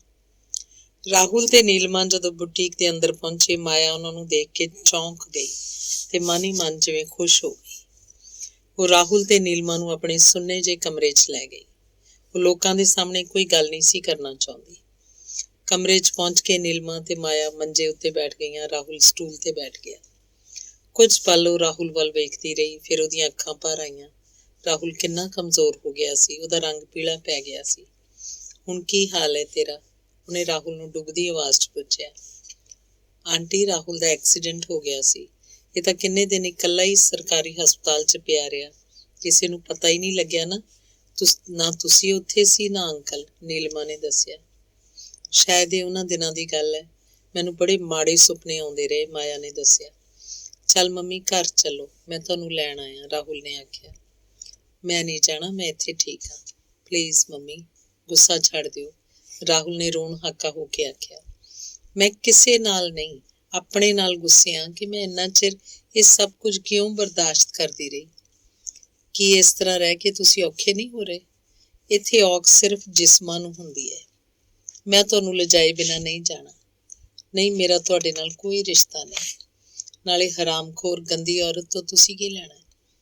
ਤੇਰੇ ਬਾਪ ਨੂੰ ਹਰਾਮਖੋਰ ਗੰਦੀਆਂ ਔਰਤਾਂ ਹੋਰ ਬਥੇਰੀਆਂ ਮਿਲ ਜਾਣਗੀਆਂ। ਪਲੀਜ਼ ਮੰਮੀ, ਗੁੱਸਾ ਛੱਡੋ, ਸਾਨੂੰ ਤੁਹਾਡੇ ਬਿਨਾਂ ਨਹੀਂ ਸਰਦਾ, ਰਾਹੁਲ ਗਿੜਗਿੜਾਇਆ। ਹਾਂ, ਇੱਕ ਨੌਕਰਾਣੀ ਬਿਨਾਂ ਤੁਹਾਨੂੰ ਔਖਾ ਹੁੰਦਾ ਹੋਵੇਗਾ। ਮਾਇਆ, ਕੌਣ ਆਇਆ? ਮੈਂ ਤਾਂ ਇਹ ਆਖਣ ਆਈ ਸੀ ਕਿ ਕੱਲ ਮੇਰੇ ਨੂੰਹ ਤੇ ਪੁੱਤਰ ਬਾਹਰੋਂ ਆ ਰਹੇ ਨੇ, ਘਰ ਦੀ ਸਾਫ਼ ਸਫਾਈ 'ਚ ਮੇਰੀ ਥੋੜ੍ਹੀ ਜਿਹੀ ਮਦਦ ਕਰ ਦੇਈਂ, ਸੁਦੇਸ਼ ਨੇ ਆਖਿਆ। ਤੁਸੀਂ ਮੰਮੀ ਇੱਥੇ ਨੌਕਰ ਬਣ ਕੇ ਰਹਿੰਦੇ ਹੋ? ਰਾਹੁਲ ਬੋਲਿਆ। ਨੌਕਰ ਬਣ ਕੇ ਨਹੀਂ, ਮੇਰੀ ਕੋ ਵਰਕਰ, ਮੇਰੀ ਕੋ ਸਹੇਲੀ ਬਣ ਕੇ। ਸੁਦੇਸ਼ ਬੋਲੀ। ਮੈਂ ਮੰਮੀ ਨੂੰ ਲੈਣ ਆਇਆ, ਰਾਹੁਲ ਨੇ ਖੜੇ ਹੁੰਦੇ ਆਖਿਆ। ਤੁਸੀਂ ਲੋਕ ਇਹਨੂੰ ਆਰਾਮ ਨਾਲ ਜਿਉਣ ਕਿਉਂ ਨਹੀਂ ਦਿੰਦੇ? ਮਸਾਂ ਕਿਤੇ ਜਾ ਕੇ ਨਾਰਮਲ ਹੋਣ ਲੱਗੀ ਹੈ। ਕਿੰਨੀ ਵਾਰੀ ਤਾਂ ਮੈਂ ਇਹਨੂੰ ਸਾਈਕੈਟਰਿਸਟ ਦੇ ਲਿਜਾ ਚੁੱਕੀ ਹਾਂ, ਸੁਦੇਸ਼ ਬੋਲੀ। ਸੁਦੇਸ਼ ਦੇ ਜਾਣ ਤੋਂ ਬਾਅਦ ਨੀਲਿਮਾ ਨੇ ਮਾਇਆ ਨੂੰ ਆਖਿਆ, ਆਂਟੀ ਕੀ ਤੁਸੀਂ ਪੱਕਾ ਮਨ ਬਣਾ ਲਿਆ ਵੀ ਹੁਣ ਤੁਸੀਂ ਵਾਪਸ ਘਰ ਨਹੀਂ ਜਾਣਾ? ਮੇਰਾ ਨੀਲਿਮਾ ਬੇਟਾ, ਕੋਈ ਘਰ ਹੀ ਨਹੀਂ ਜਾਣਾ। ਜਾਣਾ ਕਿੱਥੇ ਹੈ? ਮਾਇਆ ਬੋਲੀ। ਮੈਨੂੰ ਆਂਟੀ ਰਾਹੁਲ ਨੇ ਸਾਰਾ ਕੁਝ ਦੱਸਿਆ ਹੋਇਆ। ਮੈਂ ਸਮਝਦੀ ਹਾਂ ਔਰਤ ਨੂੰ ਇਸ ਤਰ੍ਹਾਂ ਜਿਉਣਾ ਬਹੁਤ ਔਖਾ ਹੁੰਦਾ ਹੈ। ਤੁਹਾਡੀ ਪੀੜ੍ਹੀ ਦੀਆਂ ਔਰਤਾਂ ਹੀ ਇਉਂ ਕੱਟੀ ਜਾਂਦੀਆਂ ਨੇ, ਅੱਜ ਕੱਲ੍ਹ ਨਹੀਂ ਕੋਈ ਇਉਂ ਬਰਦਾਸ਼ਤ ਕਰਦਾ। ਮੈਂ ਸਭ ਕੁਝ ਇਸ ਆਸ ਨਾਲ ਜਰੀ ਗਈ ਕਿ ਕੱਲ੍ਹ ਨੂੰ ਮੇਰਾ ਪੁੱਤਰ ਰਾਹੁਲ ਜਦੋਂ ਕੁਝ ਬਣ ਗਿਆ ਤਾਂ ਆਪੇ ਮੇਰੇ ਸਾਰੇ ਦੁੱਖ ਕੱਟੇ ਜਾਣਗੇ। ਪਰ ਇਹਨੇ ਵੀ ਮੇਰੇ ਨਾਲ ਪਿਓ ਵਰਗੀ ਕਰਨੀ ਸ਼ੁਰੂ ਕਰਤੀ। ਬੁੱਢਾ ਮੇਰਾ ਬਾਪ, ਭਾਈ ਮੇਰਾ ਕੋਈ ਹੈ ਨਹੀਂ। ਮੇਰਾ ਕੌਣ ਸੀ ਇਹਨਾਂ ਨੂੰ ਰੋਕਣ ਵਾਲਾ? ਹਾਰ ਕੇ ਆਪ ਹੀ ਕਿਨਾਰਾ ਕੀਤਾ, ਮਾਇਆ ਬੋਲੀ। ਠੀਕ ਹੈ ਆਂਟੀ, ਫਿਰ ਇਹਨਾਂ ਨੂੰ ਰਹਿਣ ਦੇ ਇਹੋ ਜਿਹੇ ਹੈਗੇ ਜਿਹੋ ਜਿਹੇ ਹੈਗੇ, ਆਖ ਕੇ ਨੀਲਿਮਾ ਉੱਠ ਖੜੀ ਹੋਈ। ਇਹੋ ਜਿਹੇ ਲੋਕਾਂ ਨਾਲ ਮੈਂ ਵੀ ਫਿਰ ਕੋਈ ਰਿਸ਼ਤਾ ਨਹੀਂ ਰੱਖਾਂਗੀ। ਮੰਮੀ ਮੈਨੂੰ ਮਾਫ਼ ਕਰ ਦੇ, ਮੈਂ ਨੀਲਿਮਾ ਬਿਨਾਂ ਵੀ ਜ਼ਿੰਦਗੀ ਨਹੀਂ ਜਿਉ ਸਕਦਾ, ਰਾਹੁਲ ਨੇ ਡਾਢਾ ਰੋਣਾ ਹੋ ਕੇ। ਮੇਰੀ ਮੁਆਫ਼ੀ ਜਾਂ ਨਾ ਮੁਆਫ਼ੀ ਦੀ ਤਾਂ ਕੋਈ ਗੱਲ ਨਹੀਂ, ਮੈਂ ਤਾਂ ਤੁਹਾਡੇ ਲੋਕਾਂ ਲਈ ਮਰ ਹੀ ਚੁੱਕੀ ਹਾਂ, ਮਾਇਆ ਬੋਲੀ। ਦੇਖ ਲੈ ਰਾਹੁਲ, ਤੁਸੀਂ ਆਂਟੀ ਦਾ ਕੀ ਹਸ਼ਰ ਕਰ ਦਿੱਤਾ ਹੈ, ਨੀਲਿਮਾ ਬੋਲੀ। ਮੇਰਾ ਹਸ਼ਰ ਮੇਰੀ ਤਕਦੀਰ ਸੀ, ਇਹਨਾਂ ਦੇ ਕੀ ਇਖਤਿਆਰ ਹੈ, ਮਾਇਆ ਬੋਲੀ। ਸਭ ਕੁਝ ਤਕਦੀਰ ਦੇ ਮੱਥੇ ਲਾ ਕੇ ਬਰਦਾਸ਼ਤ ਕਰੀ ਜਾਣਾ ਤੇ ਦੂਜਿਆਂ ਨੂੰ ਗਲਤੀ ਦਾ ਅਹਿਸਾਸ ਵੀ ਨਾ ਕਰਵਾਉਣਾ, ਇਹੀ ਗੱਲ ਤਾਂ ਸਾਡੇ ਆਦਮੀਆਂ ਨੂੰ ਵਿਗਾੜਦੀ ਹੈ। ਜਿਸ ਪੁੱਤਰ ਦੇ ਸਾਹਮਣੇ ਪਿਓ ਦਾ ਅਜਿਹਾ ਮਾਡਲ ਹੈ, ਉਹ ਮੇਰੇ ਨਾਲ ਕਿਵੇਂ ਵਰਤੇਗਾ, ਇਹ ਮੈਂ ਭਲੀ ਭਾਂਤ ਸੋਚ ਸਕਦੀ ਹਾਂ। ਜੇ ਫਿਰ ਵੀ ਮੈਂ ਰਿਸ਼ਤਾ ਰੱਖਾਂ ਤਾਂ ਮੇਰੀ ਮੂਰਖਤਾ ਹੋਏਗੀ, ਨੀਲਿਮਾ ਬੋਲੀ। ਮੰਮੀ ਤੁਸੀਂ ਘਰ ਚੱਲੋ, ਬੇਟੇ ਨੇ ਉਹਦਾ ਹੱਥ ਫੜ ਕੇ ਆਖਿਆ। ਮੈਨੂੰ ਕਿਸੇ ਘਰ ਦੀ ਲੋੜ ਨਹੀਂ ਰਹਿ ਗਈ, ਮਾਇਆ ਬੋਲੀ। ਤੁਹਾਨੂੰ ਘਰ ਦੀ ਲੋੜ ਨਹੀਂ, ਪਰ ਸਾਨੂੰ ਤੁਹਾਡੀ ਬਹੁਤ ਲੋੜ ਹੈ। ਤੁਹਾਡੇ ਬਿਨਾਂ ਉਹ ਘਰ ਉੱਜੜ ਰਿਹਾ, ਬਰਬਾਦ ਹੋ ਰਿਹਾ। ਸਾਡਾ ਤੁਹਾਡੇ ਬਿਨਾਂ ਨਹੀਂ ਸਰਦਾ। ਜਿਵੇਂ ਤੇਰੇ ਪਿਓ ਨੂੰ ਸਰਦਾ ਉਵੇਂ ਤੈਨੂੰ ਵੀ ਸਰ ਜਾਊ, ਮਾਇਆ ਬੋਲੀ। ਸਰਦਾ ਕਿੱਥੇ ਹੈ? ਤੁਹਾਨੂੰ ਵੀ ਪਤਾ ਉਹ ਕਿੰਨੇ ਔਖੇ ਹੋ ਰਹੇ ਨੇ। ਉਹਨਾਂ ਨੂੰ ਕਦੇ ਖਿਆਲ ਹੀ ਨਹੀਂ ਸੀ ਆਇਆ ਕਿ ਤੁਸੀਂ ਘਰ ਲਈ ਕੀ ਕੁਝ ਹੋ। ਇਸੇ ਲਈ ਤਾਂ ਉਹ ਤੁਹਾਨੂੰ ਲੈਣ ਆਏ ਸੀ, ਰਾਹੁਲ ਬੋਲਿਆ। ਨਹੀਂ, ਉਹ ਮੇਰੇ ਤੇ ਰੋਬ ਪਾਉਣ ਆਇਆ ਸੀ। ਨਹੀਂ ਮੰਮੀ, ਉਹ ਸ਼ਾਇਦ ਠੀਕ ਤਰ੍ਹਾਂ ਨਾਲ ਗੱਲ ਨਹੀਂ ਕਰ ਸਕੇ। ਉਹ ਹੁਣ ਵੀ ਬੜੇ ਔਖੇ ਨੇ। ਤੁਸੀਂ ਚੱਲੋ, ਤੁਹਾਡੇ ਬਿਨਾਂ ਨੀਲਿਮਾ ਵੀ ਮੇਰੇ ਨਾਲ ਕੋਈ ਰਿਸ਼ਤਾ ਨਹੀਂ ਰੱਖੇਗੀ, ਰਾਹੁਲ ਬੋਲਿਆ। ਮੈਂ ਇੱਕ ਨਾਰਮਲ ਘਰ 'ਚ ਸ਼ਾਦੀ ਕਰਕੇ ਨਾਰਮਲ ਜ਼ਿੰਦਗੀ ਜਿਉਣਾ ਚਾਹੁੰਦੀ ਹਾਂ, ਇੱਕ ਟੁੱਟੇ ਹੋਏ ਘਰ 'ਚ ਜਾ ਕੇ ਟੁੱਟਣਾ ਨਹੀਂ ਚਾਹੁੰਦੀ, ਨੀਲਿਮਾ ਬੋਲੀ। ਨਹੀਂ ਨੀਲਿਮਾ, ਅਸੀਂ ਟੁੱਟਿਆ ਘਰ ਫੇਰ ਜੋੜ ਲਵਾਂਗੇ, ਆਪਣਾ ਘਰ ਫੇਰ ਨਾਰਮਲ ਕਰ ਲਵਾਂਗੇ। ਮੰਮੀ ਦੇ ਤੁਰ ਆਉਣ ਮਗਰੋਂ ਹੀ ਸਾਨੂੰ ਪਤਾ ਲੱਗਿਆ ਕਿ ਅਸੀਂ ਕਿੰਨੀ ਗਲਤ ਜ਼ਿੰਦਗੀ ਜਿਉਂਦੇ ਰਹੇ ਹਾਂ ਤੇ ਮਾਂ ਦੀ ਪਰਵਾਹ ਨਹੀਂ ਕਰਦੇ ਰਹੇ। ਅੱਗੇ ਤੋਂ ਅਜਿਹਾ ਨਹੀਂ ਹੋਏਗਾ। ਠੀਕ ਹੈ, ਮੈਂ ਇੰਤਜ਼ਾਰ ਕਰ ਸਕਦੀ ਹਾਂ ਉਸ ਦਿਨ ਦਾ ਜਦੋਂ ਮੇਰੀ ਸੱਸ ਮੈਨੂੰ ਸ਼ਗਨਾਂ ਨਾਲ ਵਿਆਹ ਕੇ ਘਰ ਲਿਜਾਏਗੀ, ਨੀਲਿਮਾ ਨੇ ਹੱਸ ਕੇ ਮਾਇਆ ਵੱਲ ਝਾਕ ਕੇ ਆਖਿਆ। ਅਸੀਂ ਐਤਵਾਰ ਨੂੰ ਆਵਾਂਗੇ ਪਾਪਾ, ਨੀਲਿਮਾ ਤੇ ਮੈਂ ਵੀ ਤੁਹਾਨੂੰ ਲੈ ਜਾਣ ਲਈ। ਮੰਮੀ, ਅਸੀਂ ਐਤਵਾਰ ਨੂੰ ਆਵਾਂਗੇ ਪਾਪਾ, ਨੀਲਿਮਾ ਤੇ ਮੈਂ ਤੁਹਾਨੂੰ ਲੈ ਜਾਣ ਲਈ, ਮੰਮੀ, ਆਖਦਾ ਰਾਹੁਲ ਉੱਠ ਖੜਾ ਹੋਇਆ ਤੇ ਨੀਲਿਮਾ ਵੀ। ਉਹਨਾਂ ਦੇ ਜਾਣ ਮਗਰੋਂ ਮਾਇਆ ਆਉਣ ਵਾਲੇ ਐਤਵਾਰ ਬਾਰੇ ਸੋਚਦੀ ਰਹੀ। ਧੰਨਵਾਦ।